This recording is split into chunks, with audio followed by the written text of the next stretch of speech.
Most hunters step into the tower to become legends, but this man only wants to cover his rent and stay hidden under his blankets. Then one morning, he wakes to find that his only sharks have not simply vanished. Their cut-off heads are neatly placed at his doorstep, wrapped like presents with pretty red ribbons, introducing the greatest coward ever seen.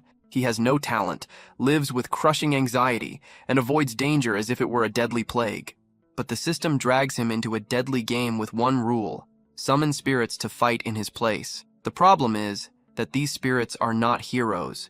They are S-rank madmen, and he is forced to keep track of their satisfaction ratings like a driver trying to please serial killers. He attempts to fail on purpose so he can stay unnoticed, but his summons twist his orders and end up erasing entire floors in seconds, smashing every record ever made.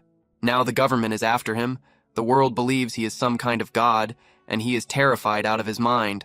No one is prepared for the accidental rise of this weakling who ends up waking the wild beast inside himself. The story opens in a neighborhood that looks completely abandoned by Hope. It is the kind of place where studio apartments feel like storage boxes, and the people nearby spend their days shouting over stolen shoes or simply complaining about the filthy air. Moving through this miserable setting is the protagonist, Banju Hyuk. At 25 years old, Hyuk is living the dream, if that dream were a full disaster made of poverty. He is balancing 3 part-time jobs as a cashier, a waiter, and a day laborer, yet his bank account is still nothing but an empty ruin. He sits inside his 180-square-foot rooftop apartment, eating cheap instant ramen for dinner once again. He understands the truth. He is sinking in debt. He has no special talent at all, and the only thing he owns is a body that still has not given in from pure exhaustion. He has already accepted that he is a miserable failure with no real future ahead of him. But because the universe enjoys making a joke out of him, a blue system notification suddenly appears right in front of his face. It tells him that he has awakened. Hyuk nearly chokes on his noodles. He stares at the floating message, wondering if his mind has finally broken. An awakening is supposed to be a winning ticket, a chance to strike gold and change everything. But he is not stupid. He knows the tower is not some playground. It is a place where people are ripped apart by monsters, crushed by traps or frozen solid. He instantly regrets, at least in his head, ever giving up his part-time jobs. His thoughts begin to spin out of control. He imagines every possible way he could die. He admits to himself that he avoids conflict no matter what. He is the type who crosses the road just to avoid passing by a construction site. He openly sees himself as a coward. He tries to tell himself that this has to be nothing more than a hallucination caused by exhaustion. He decides to test it just in case, and when he calls out for a status window, horror hits him. The system truly shows him as Banju Hyuk, affiliated with the Black Tower Level 1. His class is Summoner. 3 skills are listed under his name: Designated Summon, Random Summon, and Summon General skills. His eyes stop at the inventory slot, and in that moment he realizes this is horribly real. He reads the explanation for his trait. A summoner can call forth spirits, golems, or demonic beasts. That immediately makes him wonder what kind of summoner he has become. Feeling ridiculous, he chooses to test it right there inside his room. He calls out for a random summon. He expects absolutely nothing. Everyone knows skills only function inside the tower. Using one outside of it should be impossible. He feels stupid for even trying, but then the system responds, confirming that random summon has been activated. A bright purple light bursts through the room. Hyuk panics as a figure begins to take shape. It is not a monster or some impressive dragon. It is just a man. A human with red hair stands there looking confused. Hyuk is left speechless. He never even knew summoning people was possible. The summoned man sniffs the air. He pays no attention to the strange magical event and fixes all his focus on the pot of ramen. He asks for a single bite. Hyuk can only stare at him. He has just pulled off something unbelievable with magic, and what appears before him is a freeloader asking for dinner. The red-haired man starts eating the noodles, complaining about the spice as if the place belongs to him. Hyuk is completely lost. How did the skill work outside the tower, and who exactly is this man? The status window quickly offers an answer. It explains that human summons are divided into tiers, just like a gacha game. The ranks begin at rare and rise all the way to legendary, special, super rare. The system also states a strict rule. The summon must protect the summoner above all else, and the summon must obey every command without fail. Hyuk immediately clings to that last part. Absolute obedience. That at least sounds useful. The system then reveals the identity of the noodle thief. His name is John Kozak, an SR rank being. His title is the Mad Assassin of the Cruel Assassins Guild. Then Hayek is struck by a violent headache. It feels as if his brain is being torn apart and rewritten. He is flooded with Kozak's memories. He sees flashes of Kozak killing people with ease. He sees the man wrapping the cut heads of his victims like gifts. It becomes clear that the title Mad Assassin is not some exaggeration. Kozak's life came to an end after he failed to kill the Empire's strongest swordmaster. Hayek returns to himself in complete terror. He is trapped inside a cramped room with a serial killer. He jerks backward when Kozak steps toward him.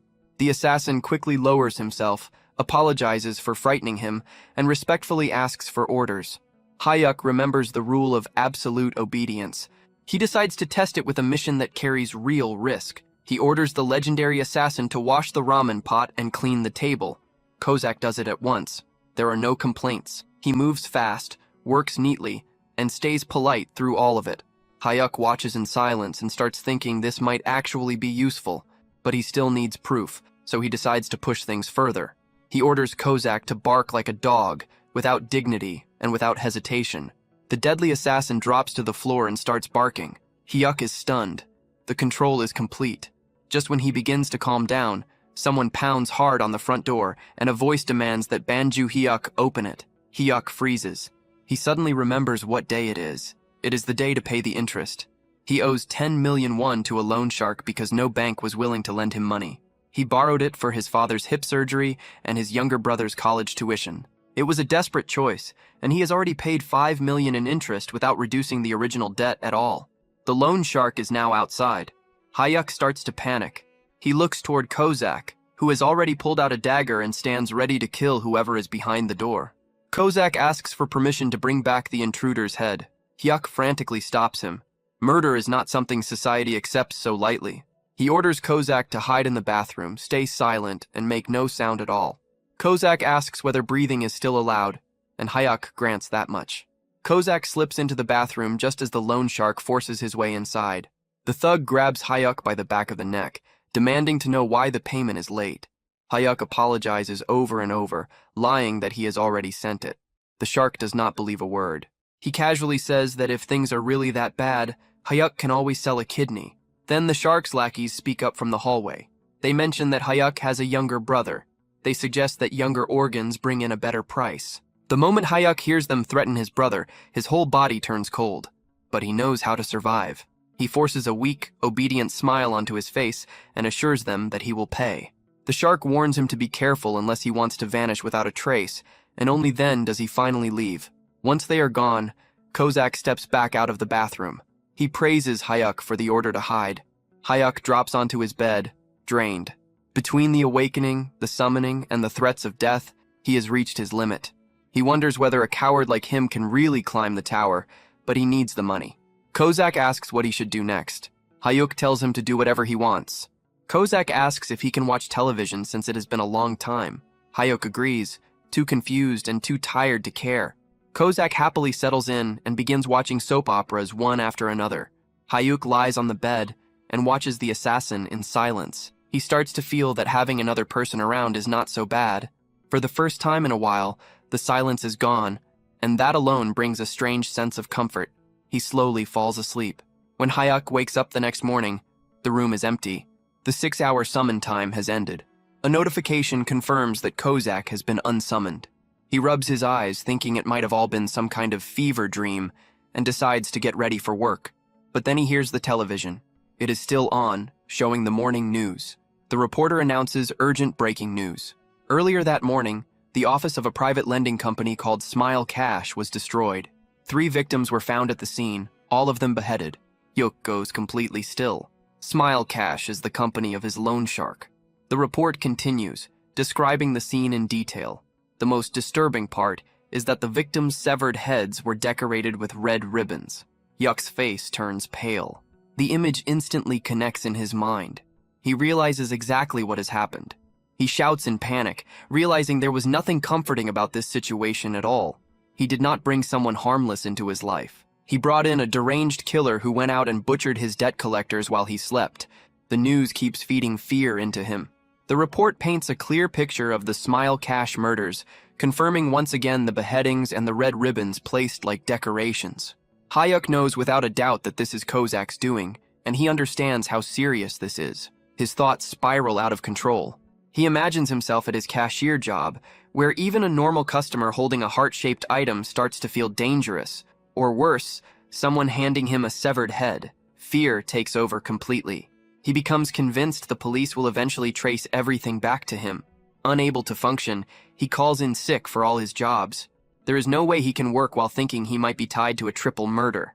He opens the system window to check on his so-called companion. The status screen confirms that John Kozak is indeed the Mad Assassin, an S-rank entity, with a human manifestation limit of 6 hours. Hayuk tries to summon him again, hoping for answers. But instead, the system shifts into something unexpected, like a customer service interface. A message appears asking him to rate his experience with John Kozak before he can use the skill again. Hayuk stares at the floating rating stars in disbelief. The man killed 3 people while he was asleep.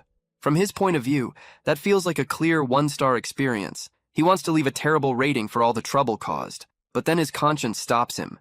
He remembers his mother working as a water purifier salesperson and how much low ratings affected her.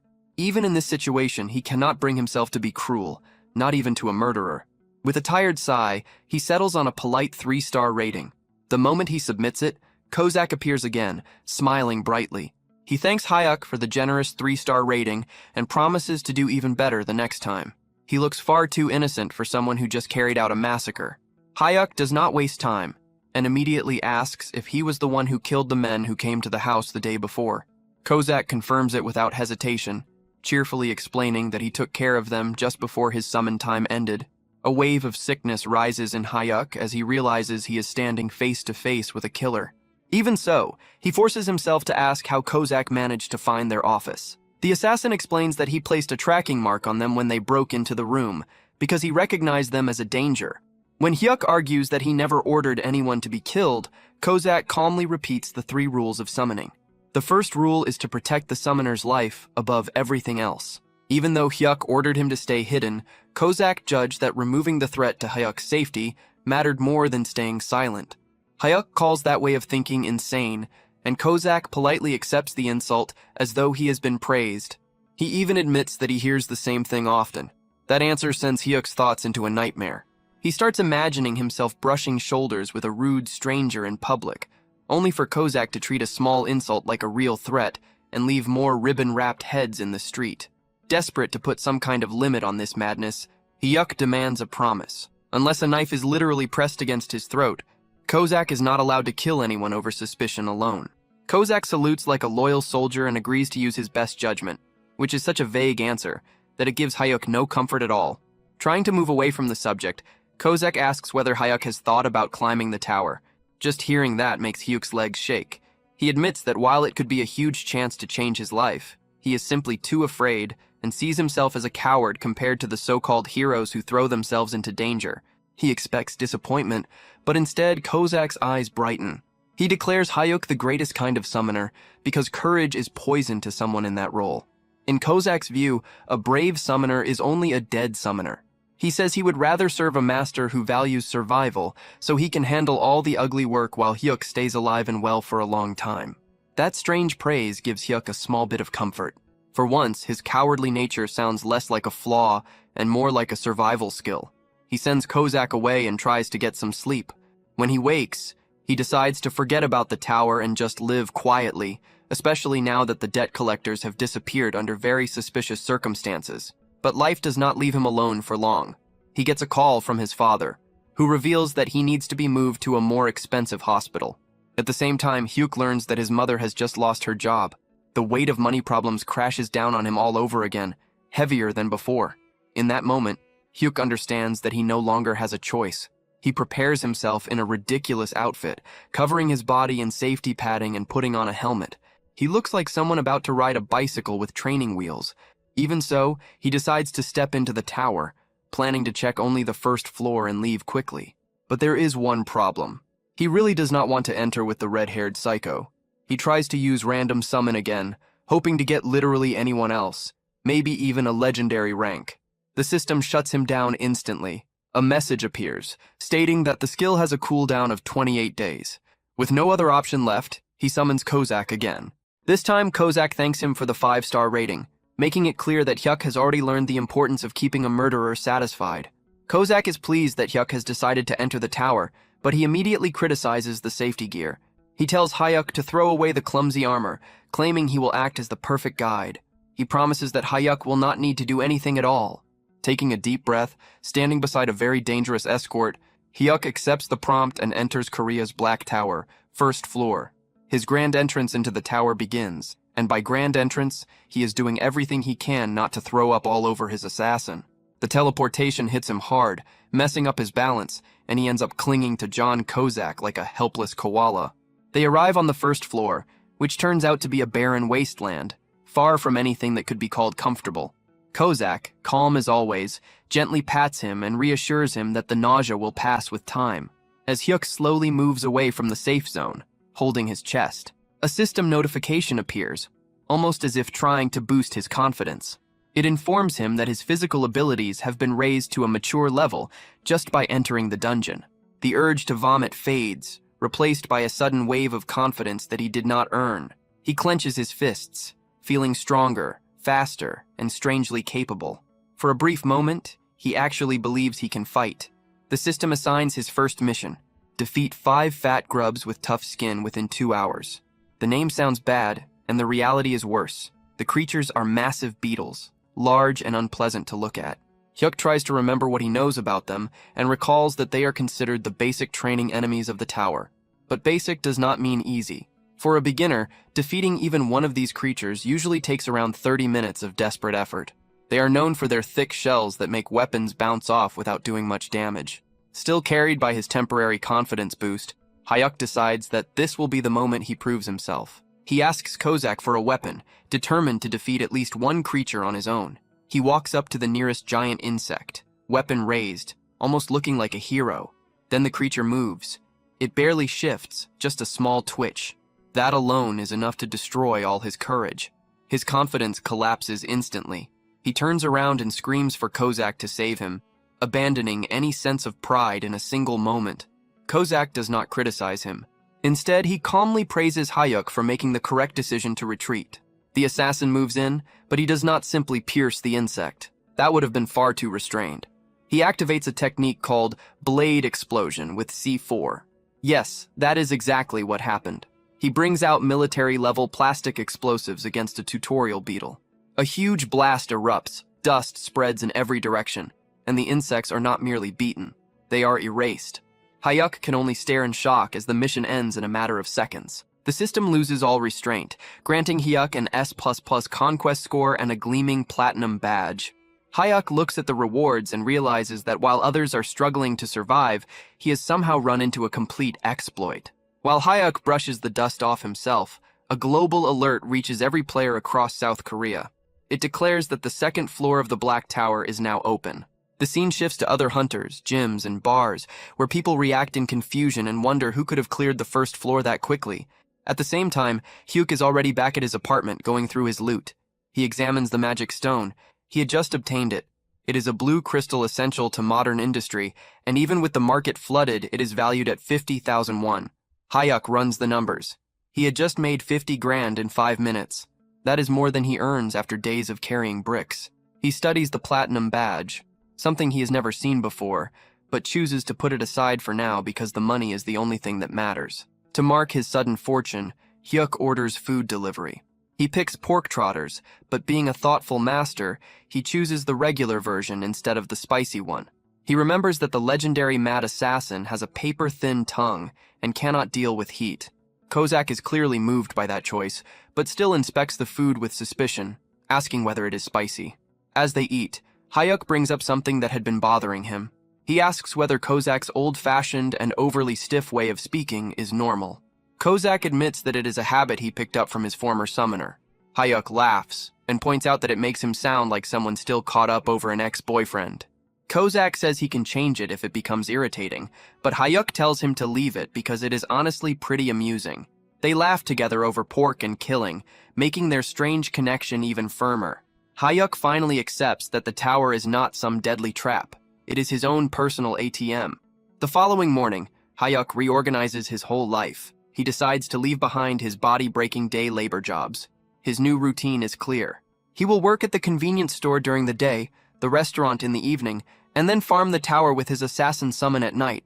He calls Kozak out again, and the assassin is nearly shining because Hayek had given him another 5-star satisfaction score. Kozak explains how the system works. The higher the score, the stronger the buffs become. High satisfaction brings longer manifestation time and can even lead to rank advancement. In simple terms, the more Hayek keeps his assassin satisfied, the stronger the assassin becomes. It is a perfect deal for both sides. They move on to the second floor. The mission there is to defeat 10 fat grubs known for their quick movement. These creatures are fast. Hayek starts to worry, questioning whether they can even catch them. Kozak only grins and says he will wrap it up in 3 minutes so they can head back and eat fried chicken. Just as promised, Kozak wipes out the fast-moving bugs. Another S++ rating, another platinum badge, another stack of magic stones. Hayek realizes the whole thing is ridiculously easy. They do not stop there. They charge into the 3rd floor to face ice grubs. Cleared. 4th floor, cleared. 5th floor, cleared. Hayek is collecting platinum badges as if they were cheap reward prizes. He notices that he can clear a floor in the same time it takes to make a cup of coffee. After conquering the 5th floor, the system grants him a special reward for collecting 5 platinum badges. It is a trade enhancement. Hayek reads the notice and his eyes widen. The number of summons he can control at the same time has increased to 2. The coward locks up on the spot. One unstable assassin had already been handling everything without trouble. But now he can bring out 2 of them. The tower is completely unprepared for that. Our boy stares at his status screen. He starts planning his next step like a bargain hunter during a massive sale. He realizes that because of his recent speedrun, he can now manage 2 summons at once. That means he could already have a full group around him. But then he checks the cooldown for his random summon skill and pauses. It is more than 20 days. He decides to think ahead. Instead of gambling on a bad summon now, he chooses to wait until the cooldown resets so he can move with 3 people at once, himself, Kozak, and a fresh meat shield to guarantee maximum safety. He tells himself that this is smart patience, but the truth is obvious. He just wants to do even less than he is already doing. Meanwhile, at the awakened management agency, the government is in complete chaos. A group of deeply stressed officials is trying to figure out who is clearing the Black Tower with an S++ rating. Team leader John and section chief M are sweating hard because Korea's previous best record was a miserable E rank. The director is panicking at the thought that another country might step in and steal this super rookie with better treatment or worse, abduct them. They order a nationwide search for the unknown player, completely unaware that the person they are hunting is currently sitting around in his underwear eating instant noodles. Back inside the tower, Hayek and Kozak are treating the 8th floor like a casual stroll. They go up against red-horned frog warriors, and before Hayek can even react, Kozak has already turned them into sliced meat. Another floor falls, followed by another S++ rating and yet another platinum badge. Hyuk grumbles that the hardest part of his day is not the fights, but the dizziness from entering the tower. Kozak reminds him that things only become serious after the 10th floor. Feeling unusually generous, Hyuk decides to reward his loyal killer. He pulls out his wallet and tells Kozak to go outside, enjoy himself, and eat something good in the real world. Kozak rejects the idea immediately. He refuses to leave his summoner's side, holding on to absolute loyalty. Hyuk exhales and decides that if they cannot go out, then the celebration will come to them. They order chicken and Kozak becomes visibly excited, almost shaking with anticipation. While Kozak is focused on the food, Hyuk checks his inventory. He notices 5 tower-only healing potions and plans to hand them to Kozak later. But the real value lies in the stack of magic stones. He runs quick numbers in his head and realizes he is holding more than 3 kilograms of magic crystals. If he sells them, the total would pass 1 billion. In just 1 week, he goes from having nothing to becoming a billionaire, and he does it without putting in any real effort. By the 10th day, the routine is locked in.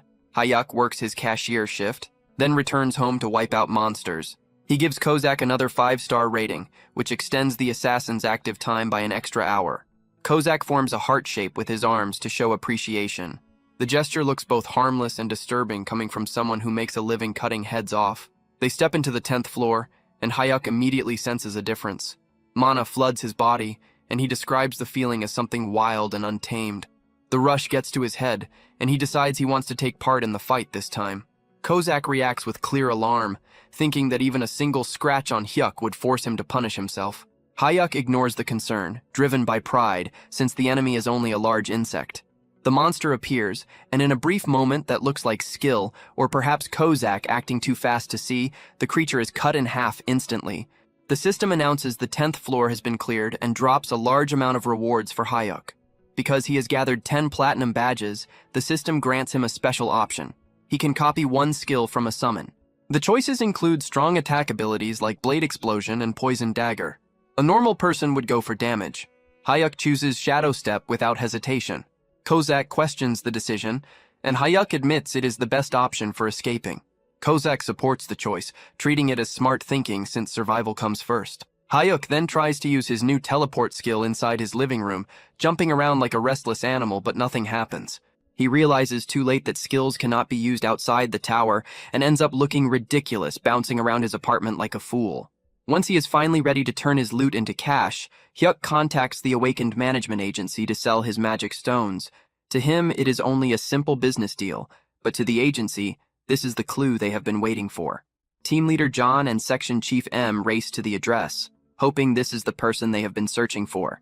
They arrive at his small and modest apartment. Hyuk opens the door, uneasy because a very intense woman is glaring straight at him. Section Chief M does not bother with any courtesy. She steps directly into his space, fixes her eyes on him, and demands to know whether he is the S++ ranker. Section Chief Lindley Min crowds him so closely, it feels like she is trying to inspect every pore on his face, pressing him on whether he is the S++ ranker. Hyuk tries to stay calm and denies it all, but fear is eating him alive. He has no idea whether they possess some hidden awakening detection device that he knows nothing about. Thankfully, his acting is awful, but his natural, useless-looking presence is overwhelming. Lindley Min sees the frightened, miserable look on his face and quickly concludes that there is no chance this coward is some great hero. She steps back, and her superior, Team Leader John, apologizes for her behavior. Hyuk quietly lets out a breath, realizing that seeming incompetent is the perfect disguise. They head inside and sit at his tiny table for a short discussion.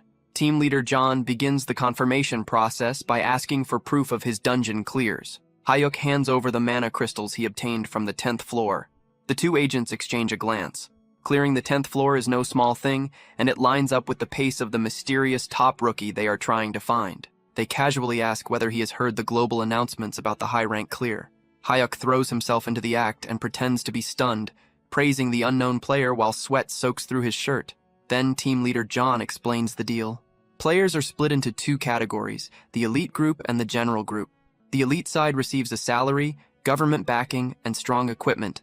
But in exchange, they are basically treated like state property and are forced to clear dangerous high-level floors. The general side is meant for freelancers who are free to live however they want. Hyuk does not need even a moment to think. He chooses the general route immediately. He tells them he is scared, not especially gifted, and only wants to farm safe floors for quick money. Section Chief Lindley Min looks at him with open disgust. In her mind, plenty of people choose the safer path, but almost nobody admits so openly that they are this pathetic. She writes him off as a complete waste of time. Still, the team leader is careful. He asks Hyuk to enter the tower right there as one final step to confirm everything. Hyuk agrees, but he already understands what they are trying to do. They want to measure the time. If he clears the floor too fast, they will know he is the one. Hyuk decides to beat them by acting useless on purpose. He tells them to get comfortable because he plans to take a slow 2-hour walk inside. The moment he vanishes, the agents begin betting on how badly he will fail. Lindley Min predicts that he will give up on the 11th floor since the mission involves centipedes, and someone as cowardly as him will obviously lose his nerve. Inside the tower, Hyuk gives instructions to his assassin. The mission is to kill 100 long-tail centipedes. Kozak, as eager as ever, offers to wipe them all out in 5 minutes. Hyuk immediately shuts that down. He orders Kozak to move slowly and keep things under control. He explains that they need a messy and unimpressive run to throw the government off track. Kozak gives a thumbs up, though he likely believes his master is carrying out some impossible master plan. They begin the stage, and Kozak follows orders, killing at a painfully slow pace. Then everything goes wrong. A giant centipede bursts out of the ground directly beneath Hyuk. Our brave hero locks up, with his legs refusing to move. Kozak sees his summoner in danger, and his absolute loyalty to safety takes over. He declares that he cannot follow the slow approach while Hyuk's life is under threat. In a single blur of movement, he wipes out every centipede nearby in an instant. Then comes the system message of disaster. 11th floor cleared. Rank S++++. Hyuk stares at the notice, realizing that his plan to appear average has failed in the worst possible way. Hyuk returns to his living room exactly 5 minutes after leaving. The agents are staring down at their phones, which have just received the global notice of the clear. They look at Hyuk. Hyuk looks back at them. The timing says everything. There is no way out of this one. The moment he understands that his cover is gone, Hyuk's attitude changes. He summons Kozak, who appears behind him with a threatening presence. Hyuk looks at the two shaken government agents and says that he truly did not want to come to this, but now they have to be silenced. It seems our coward is about to step into his villain phase. The scene resumes with the coward Banju Hyuk, trapped inside a terrifying fantasy of his own making. He watches in horror as his assassin, John Kozak, takes the earlier order to silence them far too seriously and kills the government agents right there in the living room. Hyuk is on the verge of screaming, but then reality returns. The agents are completely unharmed, still breathing, and very much alive. It had only been Hyuk's wild, paranoid imagination spiraling out of control. The only thing truly dying in that room is Hyuk's pride. Sweat pours off him, and Section Chief Lin Lehman asks whether he is all right, assuming he is going through some kind of panic episode.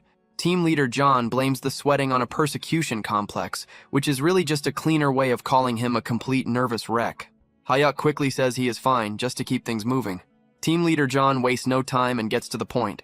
He knows Hyuk is the one who cleared the 11th floor at record speed because the timing was far too exact to be random. Hyuk tries to deny it, saying something absurd about excellence being contagious or some other nonsense just as ridiculous. But the strained laugh he forces out is so awkward that it convinces absolutely no one. Now that the act has fallen apart, the team leader pushes a contract across the table. But this is no ordinary deal. It is the highest elite contract. It comes with an annual salary of 12 billion won, provided housing, VVIP treatment, full security protection, and legal immunity. It is basically permission to live like royalty, and any sensible person would have signed it without hesitation. But Hyuk looks at it and refuses. The reason is simple. He hates attention. He still remembers the stress of a clothing shop owner asking what kind of style he liked, and how he nearly ran away because even that felt like too much social pressure. He is the worst kind of avoidant. He tells them he only wants a normal contract because the elite route means clearing dangerous upper floors, and he has no intention of carrying that kind of burden. He just wants a comfortable life, not a heroic one. Back at the awakened management agency, the director is completely lost. He cannot understand how some low-profile nobody with no ambition could be an S++ ranker. Lindley Min confirms that the timing leaves no room for doubt.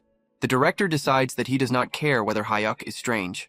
Talent is still talent. He orders them to drag Hyuk into the elite team by any means, setting up even more trouble for later. Back in the safety of his apartment, Hyuk is furious. He scolds Kozak for moving too quickly earlier, which is exactly what exposed them.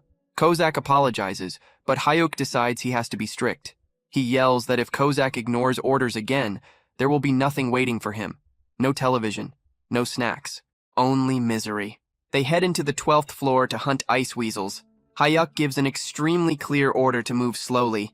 He wants to fail the time limit or at least seem average, so the government will lose interest. Kozak agrees, but then he notices something awful. It is cold. He sees Hyuk shivering and immediately decides that a cold is a deadly illness that threatens his summoner's life. All reason disappears. To get Hyuk back to a warm room as fast as possible, Kozak destroys the weasels instantly. The result is another S++ rank and another platinum badge. Hyuk's plan to look unimpressive is collapsing in the worst way possible. Team leader John calls right away, suspicious of how fast the 12th floor was cleared. Hyuk hangs up and turns all his anger toward Kozak. He points at the television and tells the assassin that he is banned from watching his soap operas. He makes it clear that those who do not follow orders deserve nothing, but the cycle of pain keeps going on the 13th floor. They run into a corridor full of traps. Hyuk worries about all the possible things that could go wrong, but Kozak decides the traps are too dangerous and instantly destroys the whole mechanism to keep him safe. S++ rank achieved. On the 14th floor, they face giant eyeball machines. Kozak decides the sound attacks are too dangerous for Hayuk's fragile ears and wipes them out before they can even make noise. S++ rank achieved. Hayuk gives up. He realizes that whatever is going to happen will happen. Hayuk sits down and starts checking the numbers, then realizes that his failure to look average has one clear benefit. He has earned nearly 8 million won in just 14 days from cash rewards alone. But the true shock is the magic stones. He now has 5 kilograms of them. If he sells everything, he is basically making 1 million won a day. He realizes that a life with a monthly income of 30 million won is now within reach. The very next day, he quits his part-time job immediately. Hayuk summons Kozak and finds the assassin kneeling with his head lowered, grateful that Hayuk still gave him a 5-star rating even after all the disobedience. Hayuk decides to stop resisting what is clearly unavoidable. He tells Kozak that there is no reason to keep holding back since the management office already knows enough, so they may as well speedrun everything. They enter the 15th floor to kill 20 goblin workers. Hayuk is worried because goblins are smart and could run off to call for help. He tells Kozak to stay sharp. Kozak tells him to remain where he is and uses a skill called Step. He moves with such speed and silence that the goblins are killed before they even realize they are dead. Mission cleared. Another S++ rank. Another pile of rewards, including a tower-only healing potion and an owner emblem. Back in his room, Hayuk checks his inventory. He has now collected a total of 15 platinum badges. The system recognizes the milestone and offers him a new reward. He remembers what came before. At 5 badges, he got a second summon slot. At 10 badges, he gained the chance to copy a skill. He stares at the new message, wondering what kind of broken ability he is about to receive this time. Hopefully, it is something that lets him do even less. So the professional coward has now gathered 15 platinum badges, and the system decides it is time to hand him another reward. It gives him the Energy Shield Kit. The name sounds impressive, but in reality, it is just a bracelet that absorbs damage like a magic sponge until it finally breaks. But here is the real point. The description does not say tower exclusive. Hyuk's eyes practically turn into money signs because if this item works in the real world, he is looking at a payout of 2 to 3 billion won. He immediately starts calculating, wondering whether he should sell it and retire or keep it and actually stay alive. He turns to his personal expert in murder and asks whether they can clear the 16th floor right away. Kozak, still acting like his loyal promoter, says the clear is certain, but he cannot guarantee an S rank if they rush it. That answer is enough for Hayuk. He decides that risking his life for a lower grade is not worth it, so he settles on selling the bracelet and living in comfort. Meanwhile, back at the awakened management agency, the atmosphere is heavy. It has been 15 days since the mysterious super rookie last cleared a floor, and the director is starting to lose control. He becomes convinced that the player either gave up or died, grieving the waste of such talent like fate itself had lost its mind. Team leader John tries to calm him down, checks the logs, and suddenly announces that the player is coming in to use the player shop. The director goes into immediate panic. He realizes their precious VIP is still walking around in beginner clothes and probably owns no proper gear. He orders the entire shop locked down. He wants the shelves filled with top-level items, but he also demands that everything be marked down by 90%. He figures that if they hand things over for free, Hyuk's suspicious nature will reject it. So a huge sale becomes the perfect trick to pull him in. Back at the apartment, Hyuk decides that he needs to confirm the item is real before selling it. He hands a dagger to Kozak and asks the assassin to stab him. It is treated like some normal, everyday request. Kozak looks at him as if he had just suggested something unforgivable. He starts trembling, unable to accept the thought of harming even a single strand of his master's hair. Hayuk rolls his eyes at the reaction. He lets out a tired breath, grabs the dagger himself, and moves to stab his own arm. But before the blade can touch him, Kozak's hand shoots forward and catches the weapon with his bare hand. Blood falls onto the floor as the assassin shakes, terrified that his master had almost been injured. Hayuk quickly heals him, realizing that testing protective gear with an overprotective madman was a terrible plan, and then Hayuk decides to test his shadow step instead. He teleports onto a goblin's back and feels like a ninja for a moment. The goblin shrieks and tries to bite him, but then the shield activates with perfect timing. It works exactly as intended. Hyuk, feeling untouchable for all of 2 seconds, kicks the goblin in the face while Kozak drops in to finish it off, but instead of approval, Kozak starts shouting. He demands to know whether Hyuk is hurt, scolding him as if courage itself were a health risk. Hyuk apologizes again and again, promising that he will return to doing absolutely nothing. With a bag full of mana stones worth millions, Hyuk finally contacts the agency. He expects an ordinary business exchange, but the government sends an actual limousine to pick him up. He arrives at the player shop and is welcomed by team leader John, who treats him like a top-level VIP. Hyuk steps inside and immediately feels confused. The place is completely empty of other customers because, without his knowledge, everyone else had been forced out. He checks the price tags and finds high-end gear being sold for almost nothing. He assumes the market must have collapsed or that he is simply an incredible bargain hunter, completely failing to notice that the government is covering the cost of his new outfit. He picks up a pair of leather boots that would normally cost a fortune, but are listed for the price of a cheap meal. He buys them along with several other items, convinced he is getting away with the greatest steal of his life. From his office, the director watches the whole thing and nearly cries with relief that their fragile powerhouse is finally wearing proper protection. The next day, Hyuk is feeling good. He has new boots, a working shield, and his confidence has recovered. He summons Kozak, who immediately salutes and gets ready for another round of goblin slaughter. But Hyuk stops him. He points upward and announces that today is not just about farming floors. They are going to grow the team. He already has the second summon slot, and he feels lucky. He activates the random summon skill, hoping for a tank or a healer. A massive magic circle spreads across the room, and it is truly massive. A figure begins to appear, but there is one immediate problem. The summon is enormous. As the giant fully takes shape, his head crashes straight through the apartment ceiling, sending chunks of debris everywhere. Hyuk stares at the hole in the roof, and his first concern is not the powerful ally he just summoned. It is the security deposit. The giant standing in the middle of the broken ceiling and falling plaster looks completely confused. While Hyuk is grieving over the damage to his apartment, and Kozak has already decided that violence is the only solution. The red-haired assassin takes one look at the newcomer and instantly sees him as a threat to his exclusive hold over Hyuk's attention. He yells at the giant to sit down, calls him a moving nuisance, and attacks without hesitation.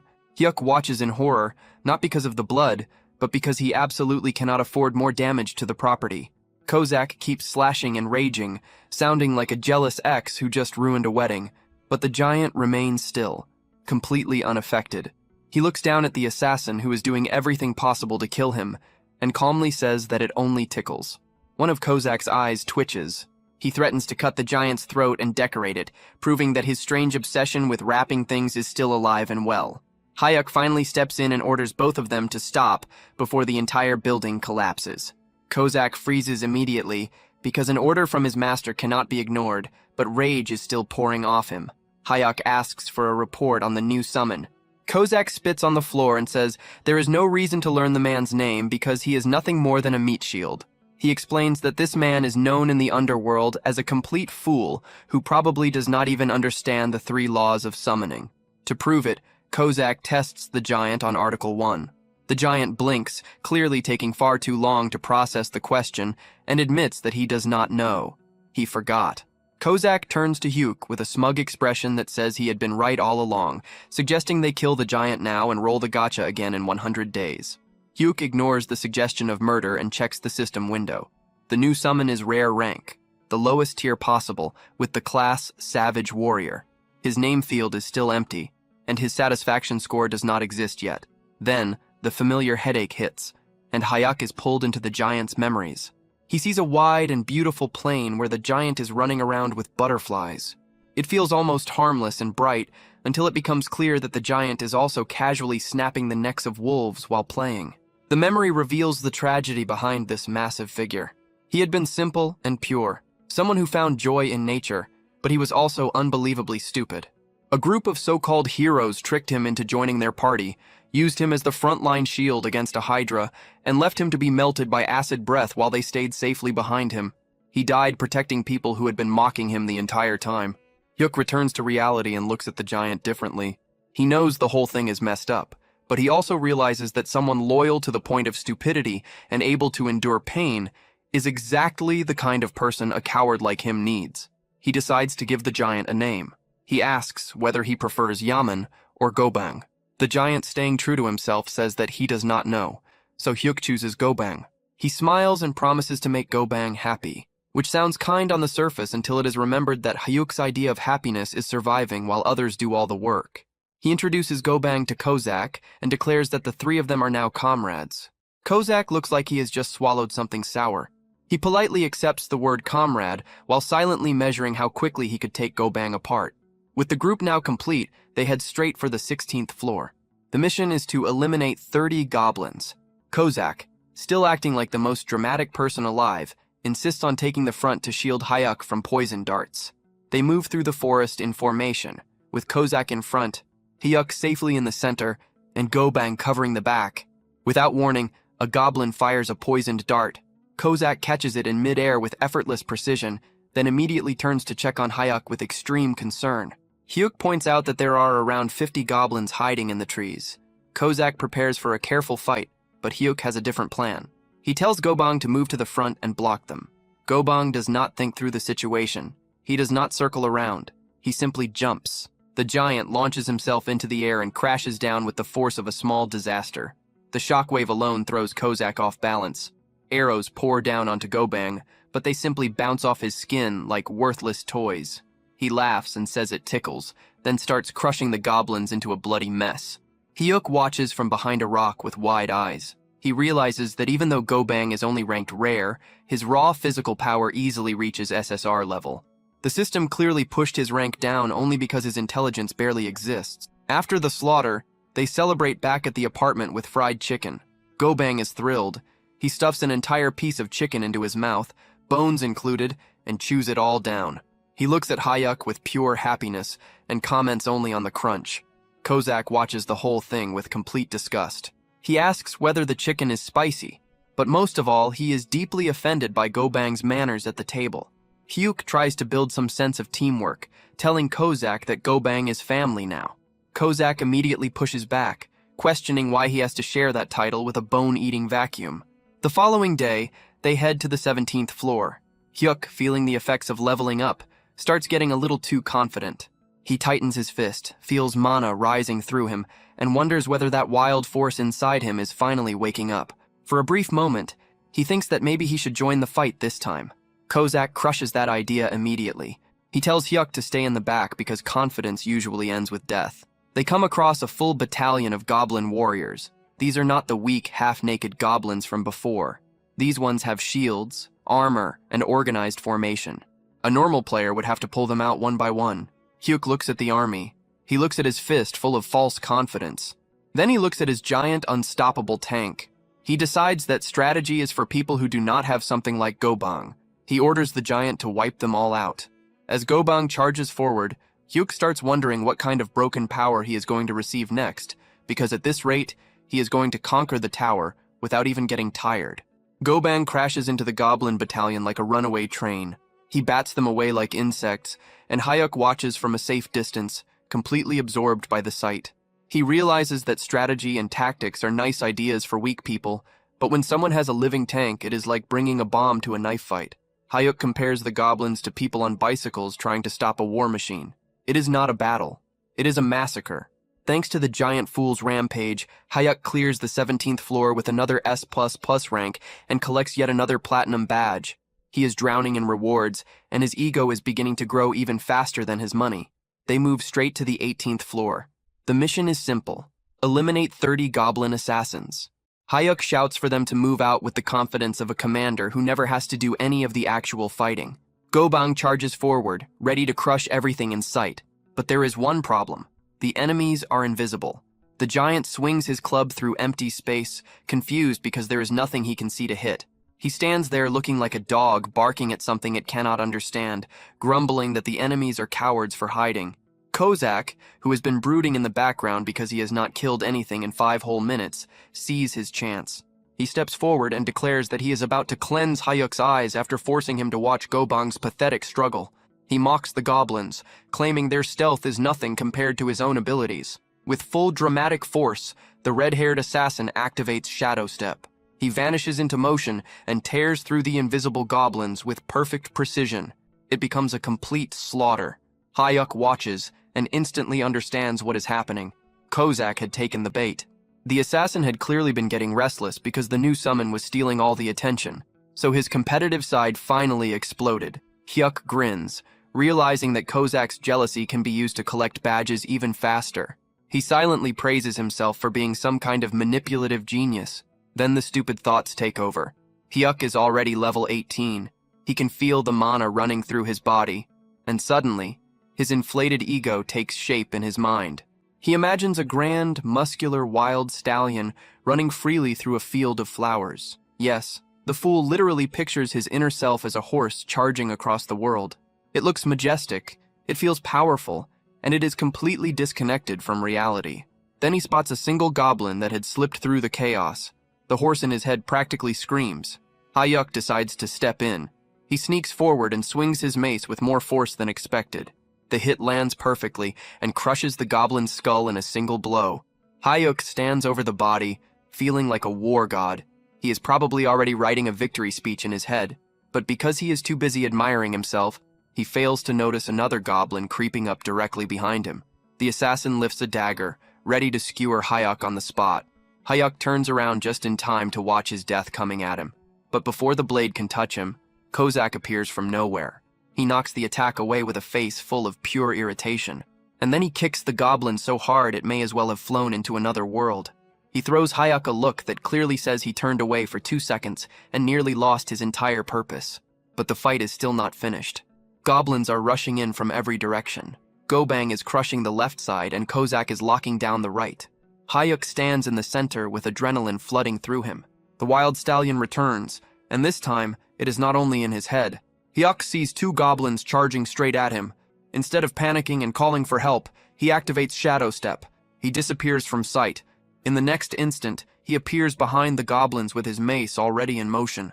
He lands 2 deadly strikes before they even understand what happened, dropping both of them on the spot. Kozak, who was just about to rush over and protect him again, stops where he is. He watches his coward of a master pull off a flawless double kill with Shadow Step. The assassin's eyes widen. It had taken him months to master that movement, and Hyuk had just used it as if it were natural. Our boy is actually talented. Later, outside the tower, the media is in chaos. News anchors report that a new force is rising through the tower. A mysterious rookie has cleared 18 floors in 20 days with a perfect S+ record. They call it unprecedented, something that is changing history itself. Everyone wants to know who this top-level player really is. Back inside the tower, Kozak hears about the reports, but he is not pleased. His face turns serious. He makes Hyuk sit down for an important talk. He tells Hyuk that his growth is happening far too fast. Hyuk takes it as praise, but Kozak shakes his head. He explains that Hyuk's Shadow Step had been perfect, so perfect that it was disturbing. Kozak looks like he is on the edge of breaking down. Then he lays out the problem. When a coward gains strength, confidence follows. And when confidence appears, that coward starts imagining he can become a hero. Heroes die. He begs his master to remember the promise that safety comes first. He does not want a warrior as a master. He wants a coward who stays alive. Hyuk nods and promises that he will never do anything reckless again. But Kozak grabs at his chest, muttering that something feels wrong. He looks at Hyuk and sees a walking disaster waiting to happen, fully convinced that this sudden rise in talent is going to kill them both. Back at the apartment, there is no peace at all. Kozak is yelling that he is going to boil Gobang alive in a pot, while the giant tank casually falls backward and crushes the refrigerator. Hyuk screams, not because of his summons, but because of his appliances.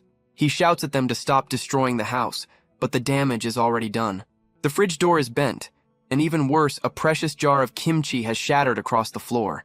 Needing to calm his mind, our boy decides to visit the only people who do not want to kill him or destroy his furniture: his parents. He arrives at the family home. His mother welcomes him warmly, but the mood inside is heavy. His father is lying in bed, barely able to move properly because of his injured hip. Hyuk asks about his condition, and his father tries to act strong, complaining that bones heal easily and that he simply enjoys lying down. It is an obvious lie, but Hyuk goes along with it and helps his father sit up for dinner. They gather around a pot of stew, and the strain of money problems hangs over the table. His mother tries to stay positive, saying she will find work again soon, but Hyuk can see the tiredness on her face. He decides to test their reaction. He casually asks what they would think if he had awakened as a player. The response is immediate. His father blows up. He asks whether that was supposed to be a joke, warning Hyuk that the tower is not some place for games. He says that he may be the kind of man who makes his wife deal with cockroaches, but he would still rather stay poor forever than watch his son die in a dungeon. Even Hyuk's younger brother, Mahak, who has just come in carrying tofu, calls it the funniest thing Hyuk has ever said. Hyuk quickly retreats from the topic, but his mother catches him off guard. She asks whether he is supposed to be working that day. Hyuk lies and says it is his day off, but his mother gives him that knowing look. She tells him that his face always shows when he is lying. Even so, she chooses to trust him, as long as he stays away from reckless risks. Hyuk feels a stab of guilt, but then he remembers something important. He asks why his mother lost her last job. She explains that she had gone to repair a water purifier for a rude customer. The customer then demanded that she also clean up their recycling and food waste. So what did she do? She realized the customer was going to leave a bad rating no matter what, so she dumped the food waste right back on them and let them deal with it. Hyuk realizes that his mother is bold, aggressive, and fearless. And that leads him to a harsh truth about his bloodline. His father's greatest accomplishment in life had been asking this terrifying woman out on a date. The narration makes it clear that the father is the pure definition of a weak man, the kind who falls completely for strong women. And unfortunately, Hyuk and his younger brother inherited those exact traits. They are pitiful, yet naturally pulled toward danger. Before leaving, Hyuk hands some spending money to his brother and tells him to pass it to their parents. The younger one looks at the cash, then at Hyuk with a sly grin. He asks where his own cut is. Hyuk immediately realizes the little brat is extorting him, so he transfers 500,000 won just to keep him quiet. With family matters handled, Hyuk heads to the Awakened Management Department. He decides it is finally time to visit the player shop properly. The moment he steps inside, stress hits him. There is a female employee there, and too many people are nearby. His social anxiety starts rising fast. The employee shows him a shield worth 100,000 won. Hyuk nearly dies on the spot and thinks the price is far beyond what he can handle. He asks for something cheaper. She then shows him a proud handshell priced at 40,000 won. Hyuk thinks it fits him perfectly, mostly because it is cheaper, and because he wants to escape that interaction as quickly as possible. He buys it and runs, thinking that talking to store employees is harder than fighting goblins. On his way out, a man approaches him. The man introduces himself as Joey Hosak, a player who has already climbed through the 30th floors. He is handsome, friendly, and carries himself like someone who belongs there. He offers help in case Hyuk ever runs into trouble. Hyuk watches him leave and feels a stab of jealousy. He admires the man's social confidence and assumes someone like that probably even has a girlfriend. Back at the apartment, Hyuk checks his stats. He is level 19. He summons Kozak to show off the new gear. Kozak reacts with complete disbelief. He questions whether Hyuk really needs a shield when he already has a bodyguard. Hyuk insists that survival always comes first. He makes Kozak promise that if things go wrong, he must throw the meat shield, meaning go bang, into danger so Hyuk can escape safely. Kozak agrees without hesitation, saying he would gladly sacrifice that bastard before sacrificing himself. Then he suddenly catches a scent. Dumplings. Hyuk had brought food as a bribe, but in the middle of chewing, Kozak suddenly stops. He asks whether Hyuk has made an enemy of someone. Hyuk is confused, but Kozak says that an overwhelming killing intent is coming from outside the door. Suddenly, the door is kicked open, breaking the lock. A man steps inside holding a pistol. He smirks as he recognizes Hyuk from the player shop. He calls Hyuk a loser and complains about how difficult it was to track him down. He raises the gun to Hyuk's head, demanding the bracelet and ordering him to open his inventory before pulling the trigger. Hyuk looks at the weapon, but there is no fear in him. He looks at the man with quiet pity. In his mind, this person is already as good as dead, because while the attacker is focused on threatening the weak target, he completely fails to notice the red-haired assassin moving through the shadows behind him. A brief pause settles in. The armed intruder is currently lost in the most delusional moment of his life. He believes Hyuk has frozen in fear, confident that the so-called coward will hand everything over without resistance. He continues his threats, but before he can finish, the red-haired killer moves. In an instant, the man is slammed to the ground, his entire momentum erased before he even understands what happened. The attacker lies there, confused, unable to grasp where the second person came from. Hyuk lets out a breath and feels a rare sense of relief. For once, his assassin understood the situation and chose to knock the target out instead of turning the room into a mess. The assassin questions whether Hyuk truly thought he would act carelessly, but the focus quickly shifts. They realize they have captured an item broker. These are the kind of people who hunt players outside the tower, because once they return to the real world, They are nothing more than normal civilians. Hayuk understands immediately that without his personal bodyguard, he would have ended up dead and robbed. The assassin begins planning how to dispose of the body somewhere far away, but Hayuk shuts that down instantly. He insists on handling it the easiest and most legal way by reporting it to the police. Meanwhile, at the management office, the director is still in despair, unable to accept that Hyuk only bought a mace and a shield instead of allowing them to equip him with top-level gear. They have already classified him as a melee-type player, but even with defensive items, they are worried about whether he can survive. Then suddenly, the already stressed director receives an urgent call about the break-in and explodes into full administrative fury. He runs through the building in a panic, terrified that if anything happens to their star rookie, he should have forced him to sign the elite contract from the very beginning.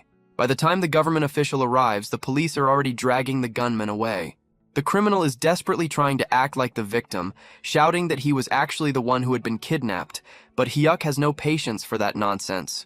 He is more worried that he might get dragged to the station too, afraid that his whole loser act is somehow about to end with him in jail.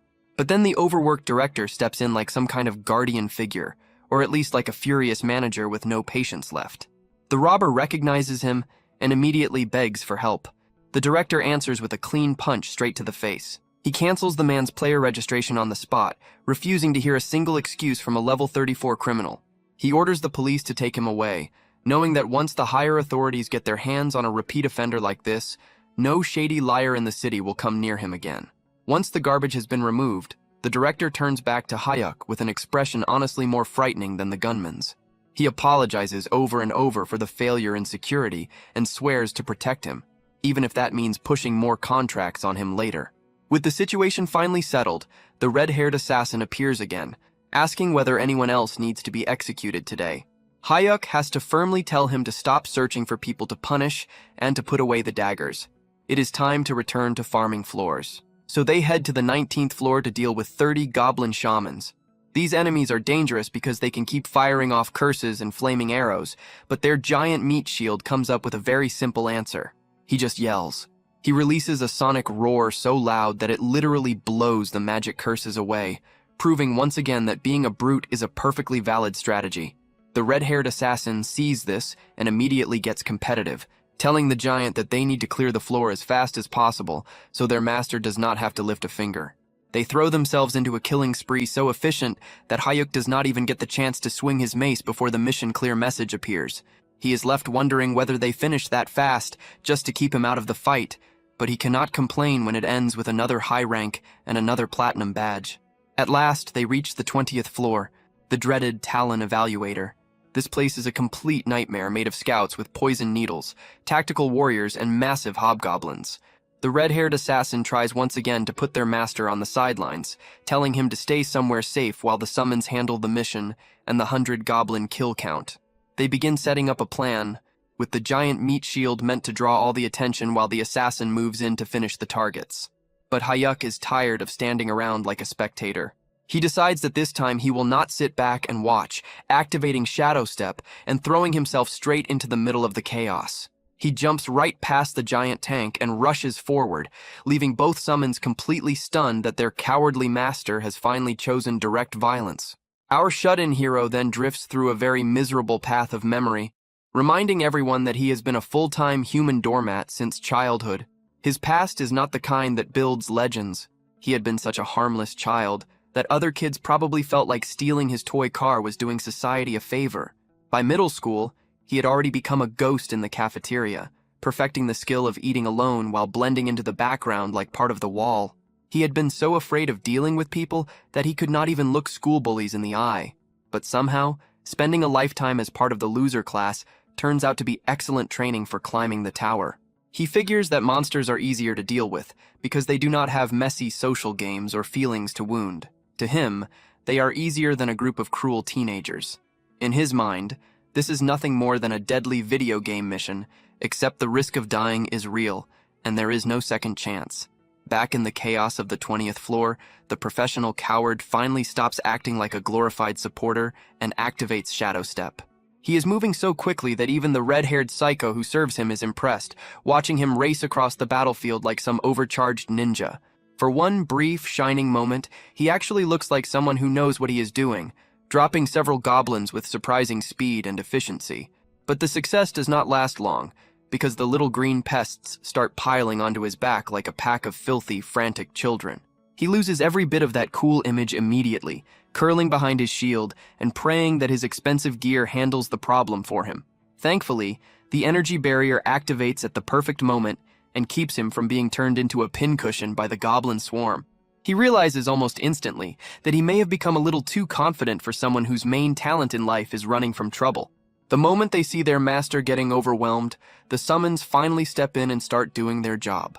The red-haired assassin is deeply offended that those filthy creatures dared to touch his master, calling them worthless trash before carving through them like a blade tearing through soft meat. Unwilling to be outshined, the giant meat shield throws himself into the fight and turns the area into total chaos. In the next instant, the system announces that all 100 goblins and the hobgoblin boss have been completely destroyed. The assassin turns toward Hayuk with bright eyes, praising his bold move, while the giant offers an excited, silent thumbs up. Hayuk stands there in awkward silence, realizing that even if he started the battle, his summons were the ones who truly ended it. Even though he barely did anything, the system still rewards him with another triple S rank and another platinum badge. Meanwhile, back at the management office, the director is busy acting like the most well-funded stalker alive. He digs through Hyuk's family situation and uncovers a frightening truth. The true head of the household is not the father or the sons, but the mother. Apparently, this woman is so overwhelming that the men in the house cannot even breathe too loudly when she is nearby. After realizing he has found the perfect pressure point, the director decides to move forward with a plan to aggressively support the mother. He figures that if the government showers the matriarch with enough favor and authority, Hayuk will end up tied to them by pure gratitude. It is an effective plan, even if it is also a little disturbing. Back in the real world, Hayuk decides to celebrate surviving with a flood of carbs. He orders 12 huge bowls of black bean noodles, which causes the delivery man to look at him with deep sympathy. The man clearly assumes Hyuk is hosting a miserable one-person feast. To make it worse, the delivery worker tosses in one single fried dumpling as a free extra. Hyuk is visibly offended. He just spent a ridiculous amount on noodles, and all he gets is one tiny dumpling and no coupons at all. He starts complaining in his head about how hard it has become to order with coupons these days, proving that even with millions in hand, he is still cheap to the core. He quickly sends the delivery man away and tells his housemates they can come out now. The second the door closes, the apartment turns into madness. The giant meat shield is practically shaking, making the floor tremble from pure excitement over the smell of the sauce. The assassin is just as captivated, staring at the takeout as though it were some sacred object. Hayuk watches the barbarian devour the food and honestly starts worrying that the giant is going to eat the ceramic plate along with the noodles. Ignoring the greed around him, Hyuk decides to check his rewards. He opens his inventory and sees that he has now collected 20 platinum badges, which unlocks a special prize. A platinum random box appears, and Hyuk stares at it, wondering whether his luck is finally about to improve or whether the system is about to throw another strange surprise at him. The professional coward stares at the floating platinum box with the desperate focus of a gambler locked onto a slot machine. The system slowly scrolls through the list of possible rewards, and the choices are enough to make any grown man tear up with happiness. There are mana stones, rare herbs, 50 different kinds of metal, potions, elixirs, and weapons. There are even special items like the Rune of Level Up, which allows someone to gain levels without climbing, and tower jump tickets, which let a player skip entire floors. Hayuk studies the list immediately like someone hunting for the best possible deal. He decides that the tower jump ticket is garbage because skipping a floor also means losing all the rewards from clearing it. And there is no point in being high level if it leaves him poor. His eyes lock onto the true prize on the list, the grade confirmation summon ticket. He realizes that if he pulls an SS rank summon, basically a god-level being, he could officially retire from fighting forever. He starts imagining a life where he sits back in a chair drinking juice while some overpowered servant handles everything for him. The thought of that level of perfect laziness nearly makes him drool. He prays for a miracle and opens the box. The results are a chaotic mix. First, he gets 10 kilograms of mana stones. Hayuk's eyes practically become money signs, as he realizes that this alone is worth around 5 million won in shiny rocks he can sell whenever he wants. Second, he receives a skill book with the absurd name Cow's Lightning Staff. He thinks it sounds like something pulled from a terrible romance novel, but he registers it anyway because he is desperate to get a proper attack skill. But the third item is the true prize, a rune of summon grade up. This is a complete jackpot that can raise a summon's rank depending on their potential. He immediately runs into a problem that feels weirdly personal. Should he give it to the red-haired assassin or the giant meat shield? He reasons that the assassin probably deserves it more, since they have shared so many meals together, even if the giant had clearly eaten more of the food. In the end, he decides to keep it for later since their current power is already more than enough.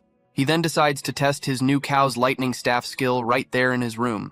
He tries to activate the first form, Lightning Soil Chaser, expecting something dramatic and impressive. But nothing happens at all because, of course, magic does not function in the real world. So he just ends up standing there looking ridiculous, while the red-haired assassin asks why he is swinging a mace around inside the apartment. When Hayuk proudly reveals that he learned an attack skill, the assassin looks horrified, like he has just seen a toddler pick up a chainsaw.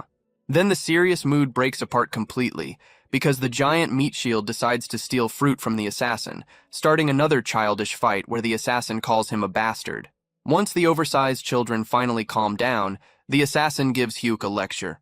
He explains that a summoner's role is to stay back and let the servants handle the fighting, pointing out that his former master died for the exact reason that he tried to act like a hero. But Hayuk is too caught up in his own rising confidence. He insists that he is stronger now and needs to test his new skill. The assassin looks at him like he is watching disaster unfold in slow motion. He warns that for someone weak, an attack skill is just a prettier way to die. When Hayuk tries to argue that the 20th floor had been easy, the assassin loses patience. He activates one of the summoning principles, and suddenly the giant meat shield grabs Hayuk in a crushing bear hug, basically taking him hostage for his own protection. The assassin punches the giant for being too rough, but still agrees with the idea. Once they enter the tower, the giant will carry their master like luggage, while the assassin wipes out the floor. Hayuk realizes he has completely lost control of his own summons, so he brings out his final weapon, pitiful pleading. He begs them, throwing away what little pride he has left, just to let him kill a single monster carefully. The assassin lets out a tired sigh, defeated by how pathetic the scene has become, and agrees to let him kill one slow and isolated monster. But if things become dangerous, the deal ends immediately. They head to the 21st floor, the territory of the orcs. The assassin warns that orcs are actually smarter than the giant tank, which the giant instantly rejects. Before the mission begins, the assassin suggests a humiliating training method. He wants Hayuk to practice by hitting the giant 10 times. The giant happily agrees to be used as a target, promising that it will not hurt at all.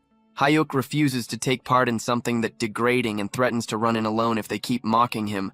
The assassin gives up, and they begin the mission. Kill 400 orcs in 4 hours. The summons rush ahead and tear through the orcs so quickly that Hayuk realizes the stage will be over before he even gets the chance to draw his weapon properly. Just as panic starts rising over how useless he is about to look, the assassin generously leaves one confused orc alive for him. Hayuk activates Shadow Step and leaps into the air while the orc stares upward in confusion, then brings down Lightning Soil Chaser. It is only a simple downward strike, but the moment it lands, he realizes that despite the ridiculous name, the skill is no joke at all. Hayuk brings his mace down onto the orc's head with a deeply satisfying hit, watches the creature collapse, and feels like a god of war. He starts to think that this whole hero business might actually be too easy, but before he can even finish celebrating internally, the giant meat shield drags him back to reality by casually crushing another orc underfoot and flattening it like a pancake. Hayuk turns toward his summons with a betrayed expression, reminding them that they had specifically agreed to let him at least secure one solo kill. The system has no interest in his complaints, though, and immediately floods him with rewards for clearing the 21st floor, including mana stones, healing potions, and yet another S++ platinum badge. Over the next few days, our hero settles into a smooth routine of rapid monster cleanup. He moves through the 22nd and 23rd floors with the same perfect rating, and by the time they reach the volcanic zone on the 24th floor, he hardly even sweats.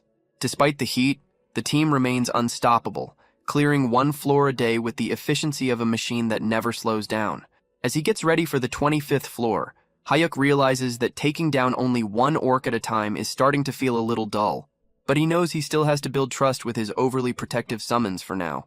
While preparing in his apartment, our hero decides that it is finally time to act like a generous employer.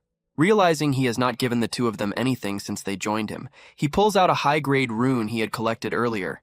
The red-haired assassin emerges from the shadows, immediately swearing loyalty and asking whether his master needs something.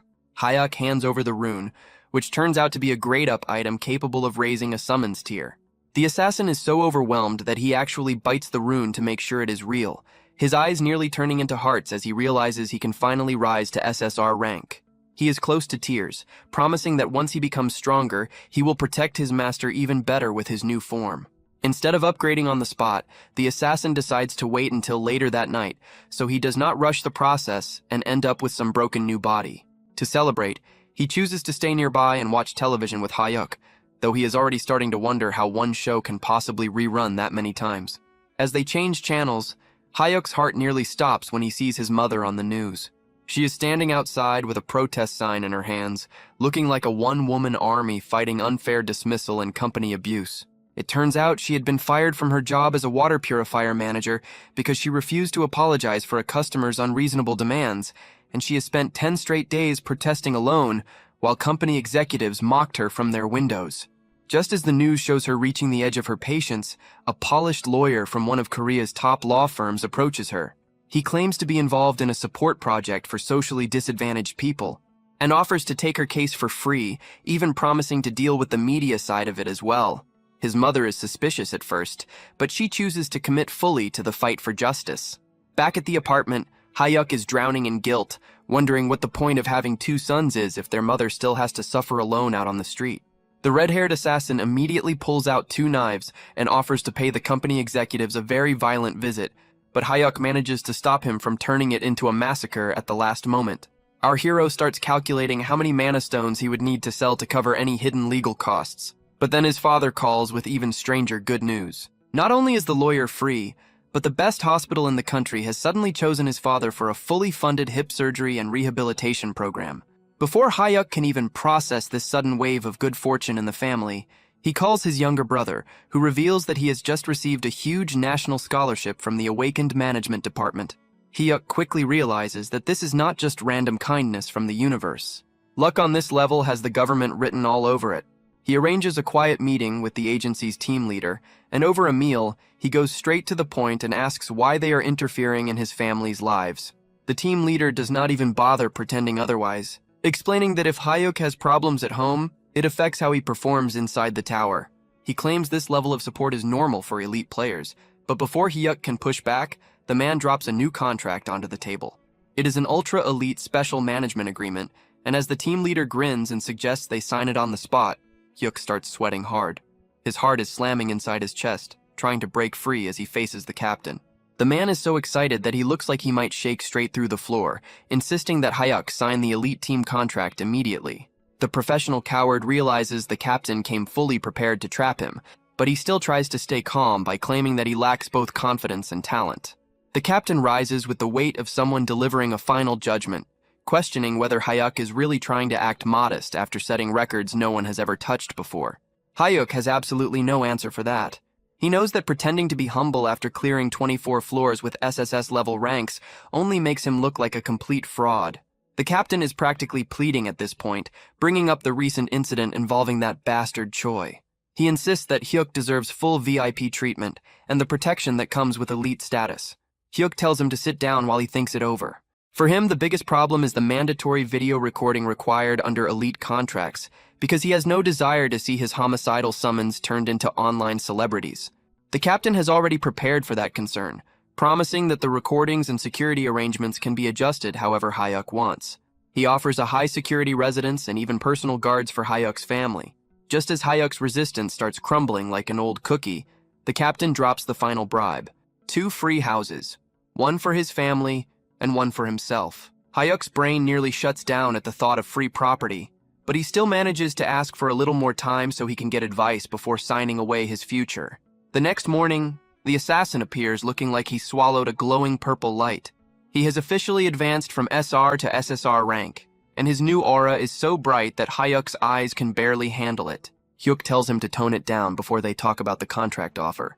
The assassin is unexpectedly supportive, pointing out that Hyuk is basically a national treasure walking around in human form and deserves to be treated that way. Still, he has one condition that cannot be ignored. He warns Hayuk to demand full authority over when they enter and clear floors. He refuses to let greedy management filth drag them into danger before they are ready. The assassin explains that if Hyuk simply stays alive and keeps using his random summons, he will eventually be able to call beings that go beyond ordinary human limits. Hyuk's imagination can barely keep up with that level of power, but when he checks the numbers, he sees that his next random summon is still 19 days and some extra time away. After that strategy talk, Hyuk brings out the giant meat shield. The system confirms that both barbarian tanks are now present, but the poor giant immediately starts sweating. The assassin is in full bully mode, showing off his extra 2S ranks like a kid flaunting a brand new toy. The difference between them has become so massive that the giant is actually stumbling over himself in fear, unable to even look directly at the glowing purple assassin. Hyuk feels a bit sorry for his giant tank and decides that the next upgrade will definitely go to him. They head into the 25th floor, where the mission is to wipe out 100 orcs in 10 hours. As the wave of green monsters rushes toward them, Hyuk wonders whether he can secretly steal a few kills for himself. The assassin tells the giant meat shield to move first and draw the enemy's attention, and the barbarian launches himself into the air like a massive hairy cannonball. He crashes into the ground and sends orcs flying in every direction like scattered pins. Then the assassin decides to show off the speed of his new SSR rank. He moves so quickly that it feels as if a fighter jet has shattered the sound barrier right beside Hyuk's ear. He unleashes a huge blade explosion that turns the nearby orcs into a brutal burst of fire and steel. When a few surviving orcs try to slip in behind the assassin, they realize too late that they have only struck a clone. The real assassin appears behind them with a decisive ambush skill, ending them in a single clean motion.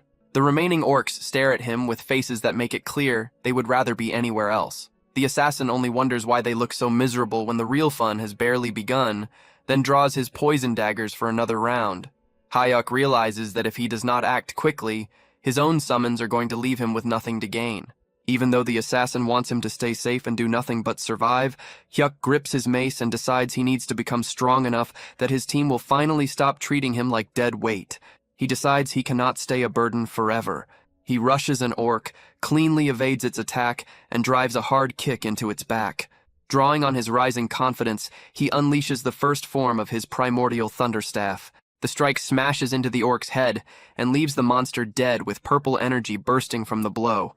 As more enemies rush in, Hyuk uses Shadow Step to move through the chaos, dodging and attacking with surprising skill. Then the system suddenly delivers incredible news. He has unlocked the second form, Scatter Falling Thunder. Overjoyed, he tests it immediately. The staff releases a blast of lightning that splits into 5 branches, wiping out a whole group of orcs in a bright area attack.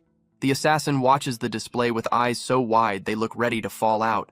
He rushes over with tears in his eyes, shouting that unlocking a new skill is no excuse to ignore their strict 1 kill per floor safety agreement. Hyuk instantly starts sweating and stammers out an apology. But then the professional coward experiences a rare flash of defiance. He wonders why he is always acting afraid around his own summons. Straightening up, he boldly declares that while he may be weak in the real world, inside the tower he is an absolute alpha. The assassin nearly breaks down, begging him to put safety first. But Hyuk brushes it aside. Drunk on his own confidence, he declares that he wants the orc chieftain to appear right now, so he can crush its skull himself. Then he turns around and finds the orc chieftain already standing right behind him, looking like a furious wall of muscle. Our boy's whole alpha act vanishes in an instant. He drops his weapon, cries out for his bodyguard, and is immediately pulled out of danger by a very pleased, grinning assassin. Realizing he should have kept his mouth shut from the start, he points a shaking finger at the giant monster and orders his team to erase it. The summons are more than happy to obey. The giant meat shield rushes in from the front, while the assassin slips behind the distracted beast with his dirty ambush skill, bringing the boss fight to an end within seconds. System windows instantly fill Hyuk's vision. The 25th floor is cleared with an S++ rank, earning him another platinum badge. Because he has now piled up 25 of them, the system offers him a major reward. He is given the choice between trait enhancement, skill copy, a random item, or summon grade enhancement. He immediately chooses trait enhancement, knowing only an idiot would pick anything else. His status window updates and raises his simultaneous summon limit to 3, not counting himself. That means they are now a proper 4-man squad, and his next random summon cooldown is exactly 18 days away. To celebrate the victory, Hyuk treats his summons to a huge meal of spicy pork. When asked whether he can handle the heat, the assassin reacts with open confidence, acting as though being weak to spice is something beneath an SSR-ranked being. The giant happily devours his portion and says the food actually tastes sweet. Suspicious, the assassin takes one bite. A moment later, he is shaking on the floor and crying as the spice destroys his mouth. The giant looks up at Hyuk with bright eyes and casually suggests throwing the dying assassin in the trash and summoning a replacement. Hyuk only laughs at the betrayal. Feeling unusually confident, Hyuk decides it is finally time to tell his family the truth. He arrives home carrying expensive premium beef, and that alone causes immediate panic. His brother grabs him and demands to know where he got the money, while his mother starts asking whether he kept the receipt so the meat can be returned. His father plays peacekeeper and tells everyone to stop talking and just eat the expensive food. As he watches his family finally enjoy a proper meal, Hyuk drops the truth on them. He tells them that he is an awakened player. The table falls completely silent. His brother tells him to stop talking nonsense and eat his fruit. His mother assumes it is some awful joke, and his father asks whether he is talking about a video game. Since words are clearly not enough, Hyuk makes a quick call to the management team leader. Soon after, the whole family is standing in the lobby of an incredibly luxurious association building. The team leader formally tells his mother that her son is a precious national asset and a highly valued elite player. He then leads the stunned family upstairs and opens the doors to a huge, glittering penthouse. Hyuk gestures at the absurd display of wealth and calmly tells them that they live there now, leaving the entire family completely speechless. At the awakened management department, Joo-hyuk finally signed the agreement. Until not long ago, he had never imagined that he would end up accepting an elite contract. Life had turned in a direction he never expected. Team leader Gwang-hail apologized, saying that they could only offer an annual salary of 2 billion won because the starting pay for elite players was regulated. He added that someone like Player Ban should honestly be receiving far more. Joo-hyuk thought to himself that even 2 billion more now sounded strangely normal. His sense of reality was starting to dull. Then he explained that it had been his own decision. He simply was not comfortable with it becoming publicly known that he was the S++ rank record holder. If that happened, his private information would be exposed as well. If his face spread across television, social media, and every other major outlet, it would become difficult even for his family to go outside. Just imagining that was awful. That was why he had not even told his family that he was the S++ rank record holder. Gwang-hail nodded and then asked whether his family liked the house. If anything was missing, he said they should speak freely. Joo-hyuk replied that it was already more than enough. As he checked the message his brother had sent earlier, it said that he had seen their mother cry for the first time. She said she had never lived in a house like that before. It seemed she truly loved it. The message went on, saying that his own room was unbelievable too, with a laptop, a full gaming setup, and everything else. The television was so large it looked like a movie screen. He had thought he might actually faint. Then the message shifted into affection, but Joo-hyuk stopped reading there. He wondered whether life could really get any better than that, then immediately thought that such a wish might be greedy. Gwang-hail then showed Joo-hyuk the office residence where he would be staying and explained that everything had already been prepared. It had been fully furnished, with appliances and furniture included, so he could move in at once. He asked if Joo-hyuk was truly fine with a 2-bedroom unit, adding that they could provide something larger. Joo-hyuk liked it, and to him, it already felt like a penthouse.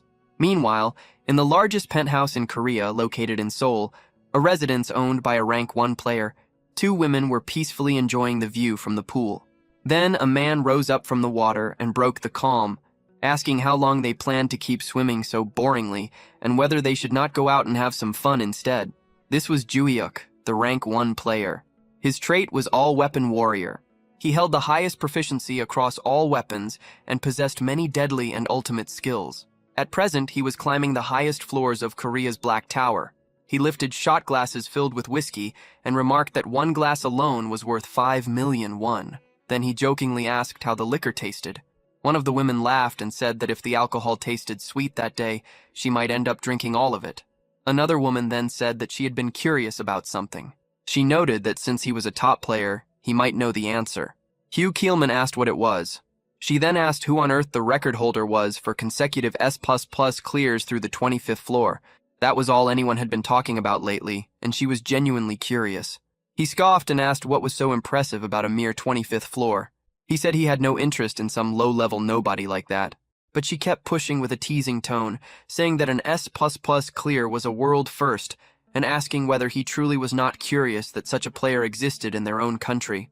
Another woman tried to stop her, but before she could say more, he suddenly poured whiskey over her head. He coldly told her to keep talking. Then he warned the woman to listen carefully. He asked what she thought would happen if he stopped clearing the 66th floor right now. She froze in place.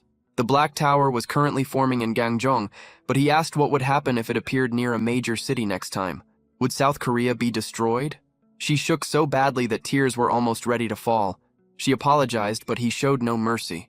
He continued saying that the tower was collapsing because of people like her, with shallow faces and empty words. Then they left. Standing by the window in his room, he muttered that he felt terrible. Seriously. These player-obsessed women kept talking about S++, so he had even started surrounding himself with civilians. But no matter where he went, nothing changed. He clenched his jaw. China had contacted him again that month, just like the month before. They offered 180 billion won a year, a mansion, caretakers, a private jet, and treatment equal to that of a national leader. And Japan? 200 billion won annually, a luxury mansion, and 10 personal maids willing to fulfill whatever he wanted. Yet he had stayed in Korea, clearing the 66th floor, facing the dead for months. And this was the thanks he received? People fixated on some bastard who had only cleared the 25th floor? Ungrateful trash. He wondered whether he should just change nationality somewhere else. The 66th floor was not a joke. The 60th floor marked the start of the undead zone. On the 66th floor, specter masters appeared, ghost-like beings so horrifying that simply looking at them made the body shake. Physical attacks did nothing. Only elemental attacks had any effect. Treating them like the ordinary undead from fiction was a fatal mistake. Only those who had personally experienced that suffocating demonic energy could understand. After a single attempt, 3 full days of rest were needed just to recover from the mental damage. Even with accessories, elixirs, and light element weapons earned from tower rewards, staying alive was barely possible. Clearing the 66th floor would not be possible again for a while. He let out a slow breath, changing nationality. He should not just think about it. He should move forward with it. If he suddenly switched countries, it would throw everything into chaos, right? The deadline was getting closer. The collapse threshold of the 66th floor had already passed the halfway point. In about 3 months, the countdown would begin. The only hope would be him, Hugh Keelman, the top player. But by then, he would not even be in Korea. Those fools could regret it. They could despair. Ungrateful bastards. Back to Juhyuk, he ordered 10 fried chickens to celebrate the new house. He apologized to the delivery worker for ordering too much. Living in a player residential complex was unbelievably convenient. Staff handled everything, from management to small errands. Laundry pickup and delivery were effortless, and cleaners were available whenever needed. The building had everything.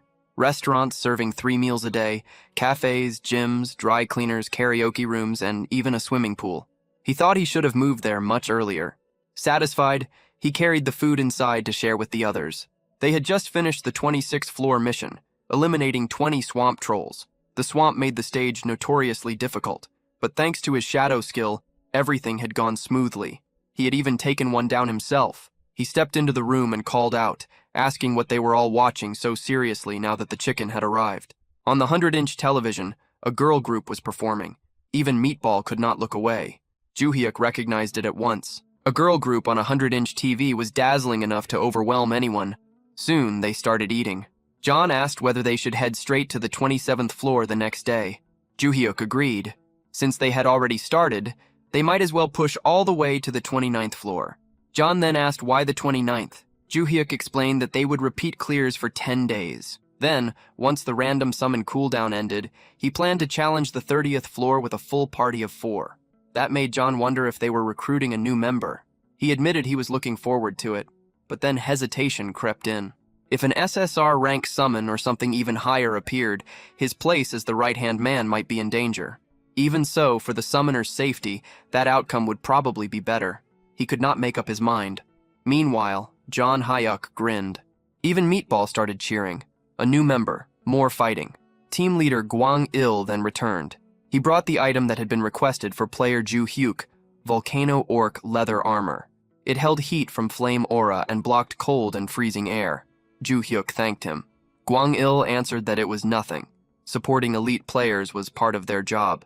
Ju-hyuk said he would use it well and return it later. Gwang-il wished him luck on the 27th floor. Then they entered Black Tower, Korea, floor 27. It was famous for its brutal cold. But for Ju-hyuk, it actually felt warm because of his equipment. He asked Meatball whether he was cold. The giant answered that a warrior did not feel cold. Meanwhile, John was visibly freezing. He was nearly frozen halfway through standing there. Ju-hyuk asked whether he should lend him his hood. John replied that he was fine. He said he could suppress the cold with magic. Ju-hyuk let out a sigh. If only he had brains, Meatball would have been a true SSR. John then said that it got better when he moved, and that they should start hunting immediately. He rushed forward. Ju-hyuk muttered that he had thought Mr. Kozak had gone wild because of the cold, but to him it felt like sitting under a heated blanket.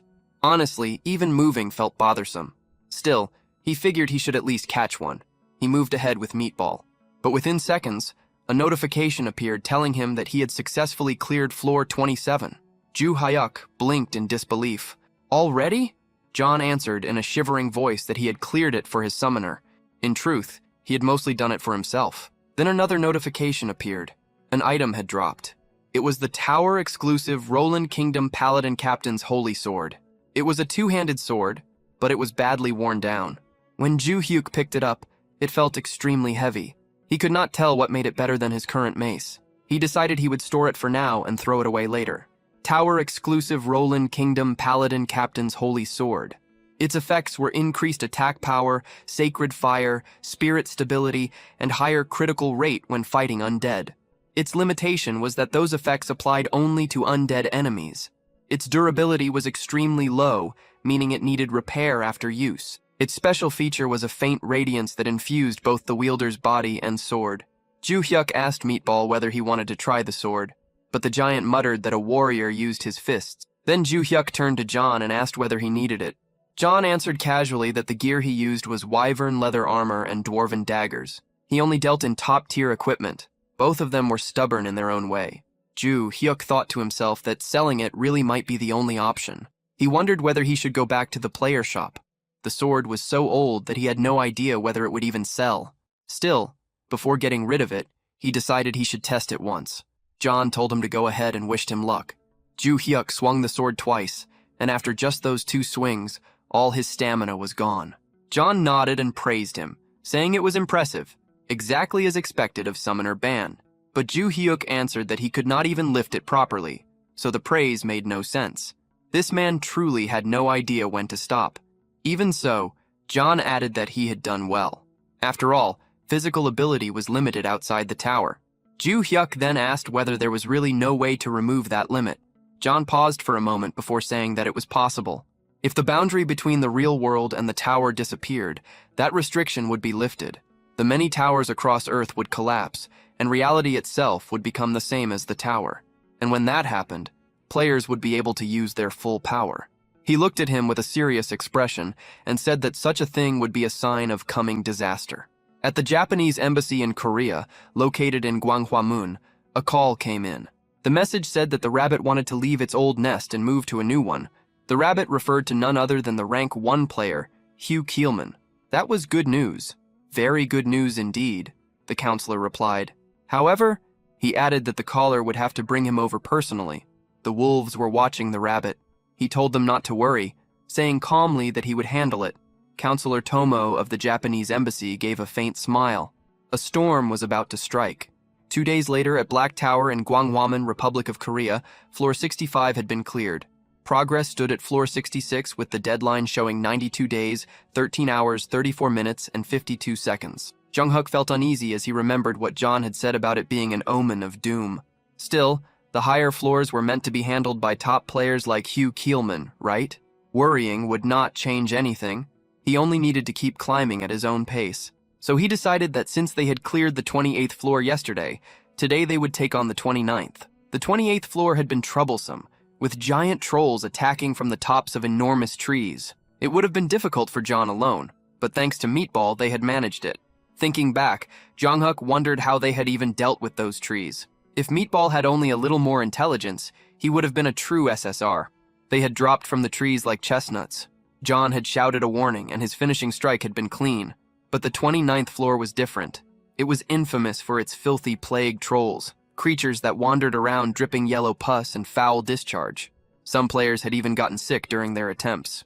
Jong-hook decided they needed to prepare carefully, then summoned John and Meatball.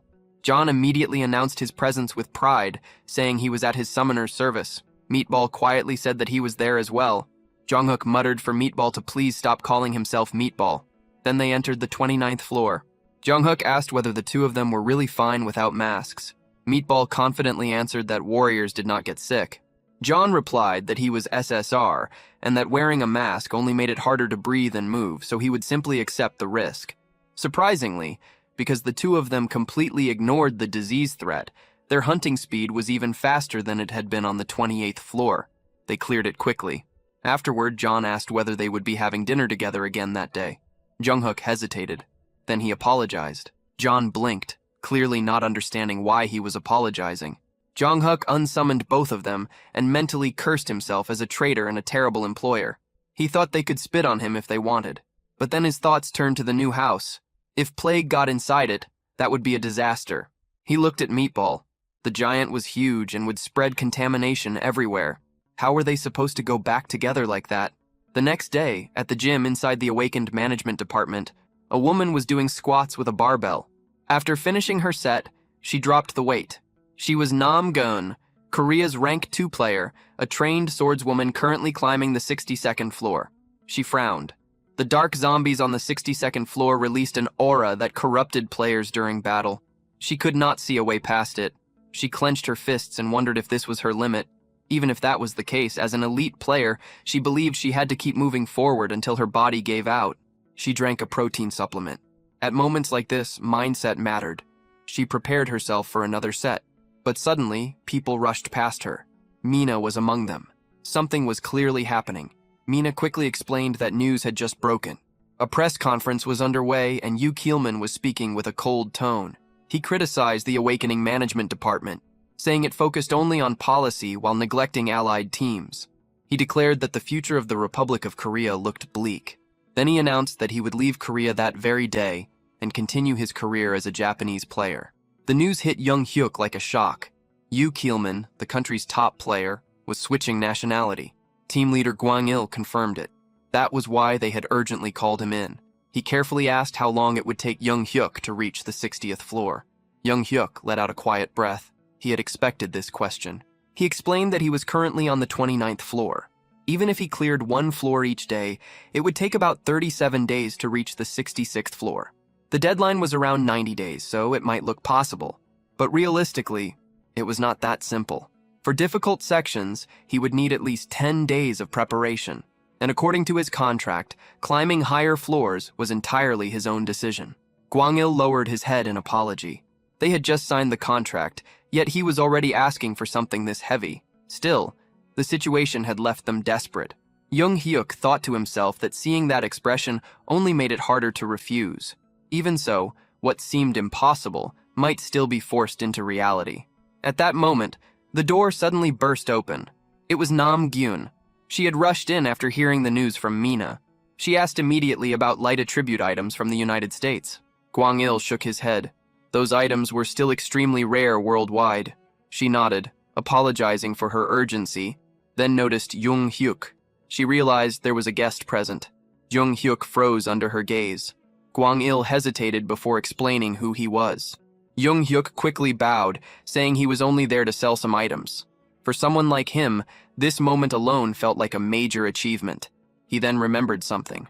He mentioned that he had obtained an item earlier and offered it for her to examine since she needed light attribute equipment. He showed her the sword. She carefully inspected it and asked if she could take a closer look. Jung-hyuk agreed immediately, his face flushing slightly. She examined the weapon and read its effects. Increased damage against undead and improved critical rate. Her eyes widened. She had never seen effects like that before. Then she placed her hand on his shoulder and asked him to lend it to her just this once, promising to repay him in any way. Jung-hyuk froze completely. Her face was close, far too close.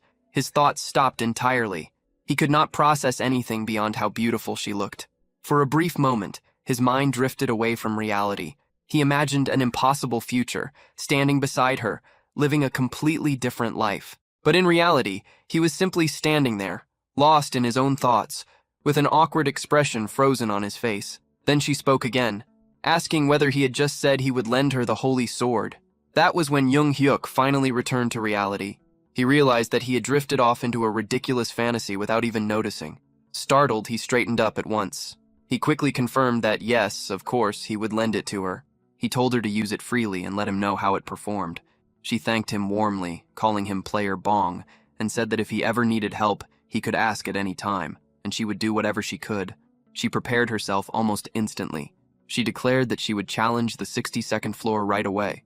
Gwang-il told her to return safely. As she left, Jung Hyuk wondered whether the sword would actually be useful. He hoped the review would be good enough that he could sell it for a decent price.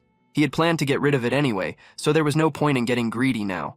Still, he could not help wondering how much a holy sword like that might be worth. She entered the 62nd floor. The failure conditions were death or abandoning the mission. The moment she stepped inside, she frowned. The undead appeared immediately. Her whole body tensed. No matter how many times she faced this kind of enemy, she could never grow used to it. The crushing pressure and the suffocating energy that made her want to run away were still just as awful as ever. She activated the holy sword. A faint white glow appeared. The blade looked badly worn, and the light it gave off was dim. It felt weaker than expected. The other light attribute items she had used before had shone much brighter. She questioned whether this would really be enough. Then, the undead rushed her. She realized she had no choice but to confront it head-on. To face the enemy without retreating, that was a player's fate. She charged forward. Their attacks collided. The undead's claws were wrapped in dark energy, and that power came crashing toward her. Her body immediately felt heavy. At first, it seemed as though nothing had changed. She thought the sword was useless. Then suddenly, a system notification appeared. Holy Sword Effect, Steadfast Mind activated. A hidden effect had triggered. The dark aura that had entered her body was reflected and completely nullified. She froze for a moment in disbelief. Then she swung again.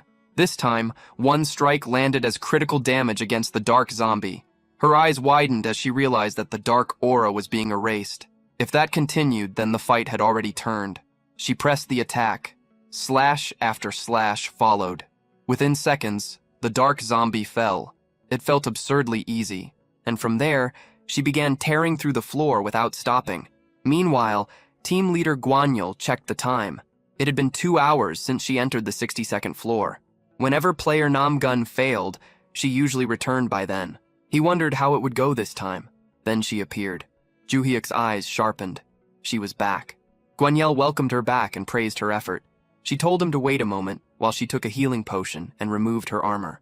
Juhyuk immediately thought that there was no way she could have already cleared it, so he assumed she must have abandoned the mission. Maybe even with the holy sword, it had still been impossible. He nervously asked how it had gone and said he was glad she returned safely. He asked whether the holy sword had at least been somewhat useful, and added that if it had not been good, she could be honest about it. She gave no answer at all. Instead, she walked straight toward him and wrapped him in a tight hug. And in that instant, something inside Juhyuk's lifelong, painfully untouched existence cracked apart completely. His brain stopped working. He could barely process what was happening. To him, she suddenly felt far too aggressive, far too close, and far too dangerous for his sanity. And just like that, his mind slipped straight back into full delusion mode. Now his mind had already gone even further, imagining the two of them attending their child's elementary school orientation together. She thanked him with complete sincerity, saying that without the holy sword he had lent her, she would have definitely failed. Meanwhile, Juhyuk was still trapped in his own thoughts, mentally watching their imaginary children grow up. Then she turned toward team leader Guanyul. She reported that the 62nd floor clear had been a success. With more testing, she could confirm it fully, but if things continued going well, she believed that even the 66th floor might become possible with that sword. Team leader Guanyul burst with joy. If that was true, then everything had changed. In his mind, he realized that if this sword had ended up in Yu Keelman's hands instead, it would have been a disaster. That man would have kept all of its value to himself. Then Guanyul glanced at Juhyuk and thought that the more he learned about him, the more interesting he became. Gyun suddenly stepped back, apologizing because she had gotten carried away. That was when Juhyuk finally came back to his senses. It felt as if he had lived an entire lifetime inside that delusion. She explained that she had used the sword well, but the blade had been damaged in several places. Ju-hyuk thought that it had already been in rough condition from the start. At this rate, it would probably wear down completely after only a few more uses. Guanyil added that this was not a problem. There were skilled craftsmen in the player workshop, and with proper repairs, the sword could last much longer. Relief appeared on her face. Ju-hyuk then asked whether the repair costs would be high. Guanyil immediately answered that the department would cover it. Ju-hyuk hesitated for a moment, then asked whether they would rather buy it from him outright, since they were going to need it for clearing the higher floors anyway. Guanyil shook his head. In his view, selling it would be a mistake. Renting it out would be far more profitable while still keeping ownership. There were hundreds of towers across the world, and most countries had not even reached the 60th floor yet. That meant people would come looking for this weapon. It could be rented out for 10 billion won every single time it was used. Ju-hyuk froze. A rental business. Pure profit. Guanyil continued, saying that the department would even handle all the rental procedures for him. Ju-hyuk nodded immediately. Then he offered to rent it to the department for 1 billion won for now, while leaving room to expand globally in the future.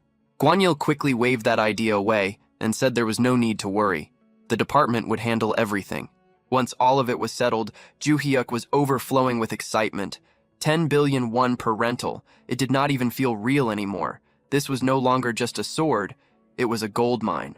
So he declared that the day called for a celebration. He bought food for John and Meatball. John was thrilled, clearly touched that Ju-hyuk had personally bought it for them. Even Meatball was overjoyed, saying that no one had ever treated him this well before. Ju-hyuk told them to eat as much as they wanted and not hold back. He admitted that thanks to the two of them, he had made it this far. That evening, breaking news spread across Korea. The 62nd floor had been cleared successfully. A new holy sword with divine attributes had been revealed. Player Nam Gun had emerged as a new hope for the 66th floor. People even began forgetting Yu Keelman. And just like that, because of Ju-hyuk's unexpected contribution, Korea's crisis slowly started turning into an opportunity. 10 days later, Ju-hyuk had spent the past stretch of time repeatedly clearing the 28th floor as preparation. Now the long-awaited moment had arrived. The cooldown on the random summon had finally ended. He washed himself carefully, trimmed his nails, and had even been fasting since the day before. He wanted the best result possible. He clasped his hands and prayed for something incredible. SSR. No, even better. LSR. Legendary Super Rare. John smirked and told him not to worry, saying it would turn out fine. Surely they would not end up with another summon like Meatball. Meatball immediately reacted to that. Ju-hyuk replied that there was nothing wrong with Meatball. After all, he had helped them clear so many floors already. John let out a sigh. Then he looked at Meatball, and the giant only smiled brightly. He told her not to smile like that again because it was unsettling. Then he forced himself to focus. Ju-hyuk called out for the random summon, praying that the result would be a high grade. A light appeared. A figure began to take shape, and it looked like a woman. It was a female summon. The light slowly faded, and she stepped forward with calm grace. She thanked him for summoning her and humbly greeted Master Ban. Her name was Giant Dao Rei. All three of them were stunned. She was clearly extraordinary, and the shock in the room spread instantly. Ju-hyuk asked what they were supposed to do now. John could only repeat the same question. Then the girl suddenly summoned a sword along with shaman bells. She declared with solemn resolve that although she might be lacking, she would devote her life to serving Master Ban. Ju-hyuk blinked at the sight of the sword and the bells. Was she really a shaman? Then her eyes sharpened, and her tone turned cold. She snapped at the others, demanding to know why they were staring at her like that. She asked how they dared look at a maiden with such greedy eyes, and warned that if they had any improper thoughts after seeing her beauty, they would not escape divine punishment. John flinched and tried to brush it off, claiming he had only been curious. She immediately shut that down and called him a liar. Ju-hyuk looked completely confused.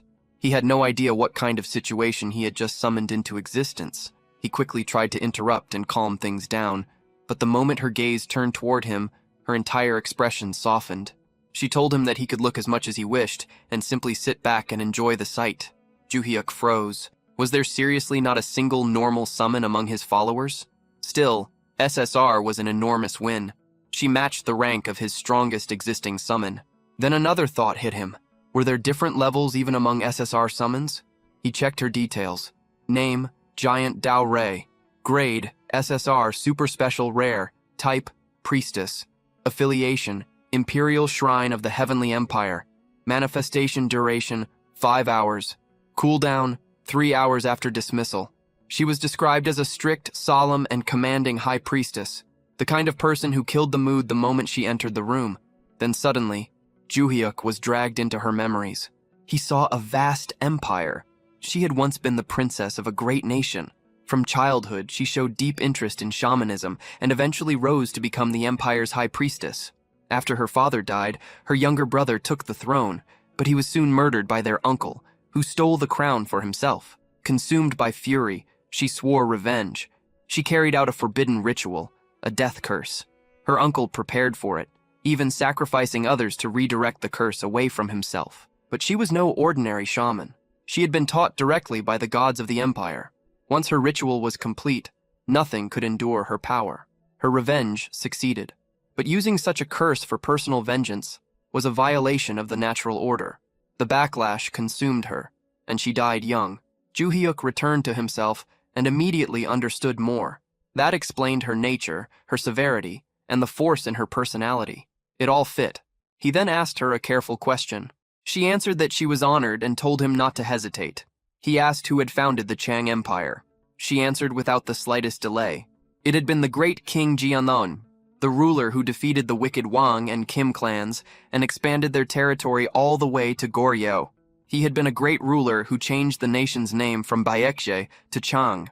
Juhyuk asked if that meant the giant founder of later Baekje was the one she was referring to. She slowly nodded and confirmed it. Then Juhyuk fell into thought. A parallel world. In her world, later Baekje had unified the three kingdoms instead of Goryeo. Kozak had once mentioned that his previous world also resembled modern Earth. Juhyuk kept thinking. The history before the three kingdoms matched what he knew. It seemed that history had split off exactly around that era. It was fascinating. No wonder she carried herself that way. She had literally been a princess. Then suddenly, another thought hit him. He had been fasting since the day before for the summon. Now that everyone was gathered, maybe they should eat some ramen. John agreed immediately and asked for a mild one. Then Juhyuk turned to Jian and asked about her choice. She hesitated, feeling that being picky about food went against proper conduct. Meatball said everything sounded amazing. John added that anything made by Master Bong was the best. Juhyuk smiled and said he would make it quickly, telling them to just grab a large bowl. Then Jian suddenly exploded. She demanded to know how they could act so shamelessly when they were merely summons. She said they deserved a beating and told them to get lost immediately. How could they allow Master Bong to prepare food with his own hands? Her sudden outburst startled Juhyuk. John protested, saying that they were the same rank, so he could not understand why she kept talking down to them. But Jian stepped forward with overwhelming authority. She said she had tried to stay reasonable, but now it seemed she would have to curse them just to make them understand. John immediately backed away. A curse was not something he wanted anywhere near him. In the very next moment, they were all in the kitchen. John declared that he would make the ramen. Even Meatball ended up struggling with the pot. Juhyuk let out a sigh. A crazed assassin and a savage warrior. Apparently even these death-defying lunatics still had things they feared. After the meal, Juhyuk asked if they should head to the tower. Jian declared that this maiden would serve him with complete loyalty and that he only needed to give the order. Then they entered the 30th floor. Juhyuk thought that Jian joining them might actually be a good thing. Kozak was completely intimidated by her now, so maybe that would force him to behave. John warned him not to act carelessly. Jian snapped right back and called him a brat, telling him to mind his manners. John answered that loyalty meant safety first. Meatball then declared that he would handle everything himself and that he would protect the summoner even if it cost his life. Jian heard that and turned to John, saying that although she first took him for ill-bred trash with no manners, his spirit was at least in the right place. John flushed a little and muttered to himself, wondering if the hierarchy had already been settled. The mission appeared. Defeat 18 trolls and 1 twin-headed troll. Time limit, 13 hours. John started analyzing the situation. He wondered how a shaman like Jian actually fought. Based on her past, he assumed it would involve curses.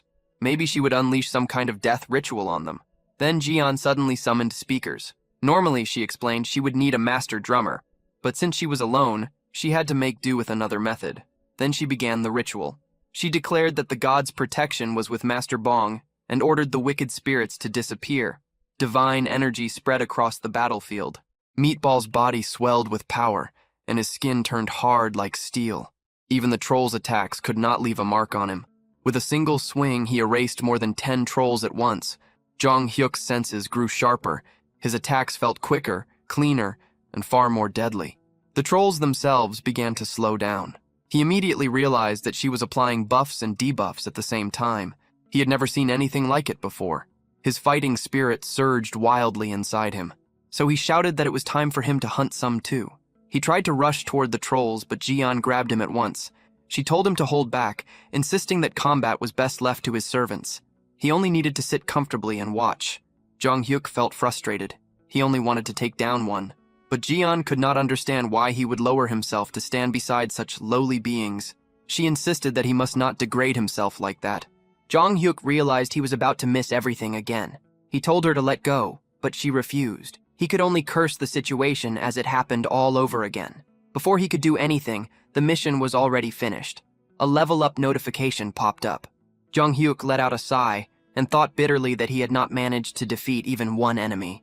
He felt that he should have ignored her and forced his way in. Then Jian looked at him. She asked whether he was displeased. Her eyes shook visibly. She looked as though she might start crying at any second. Jong Hyuk froze. For a moment he could only stare, realizing that she really did look like she was about to cry.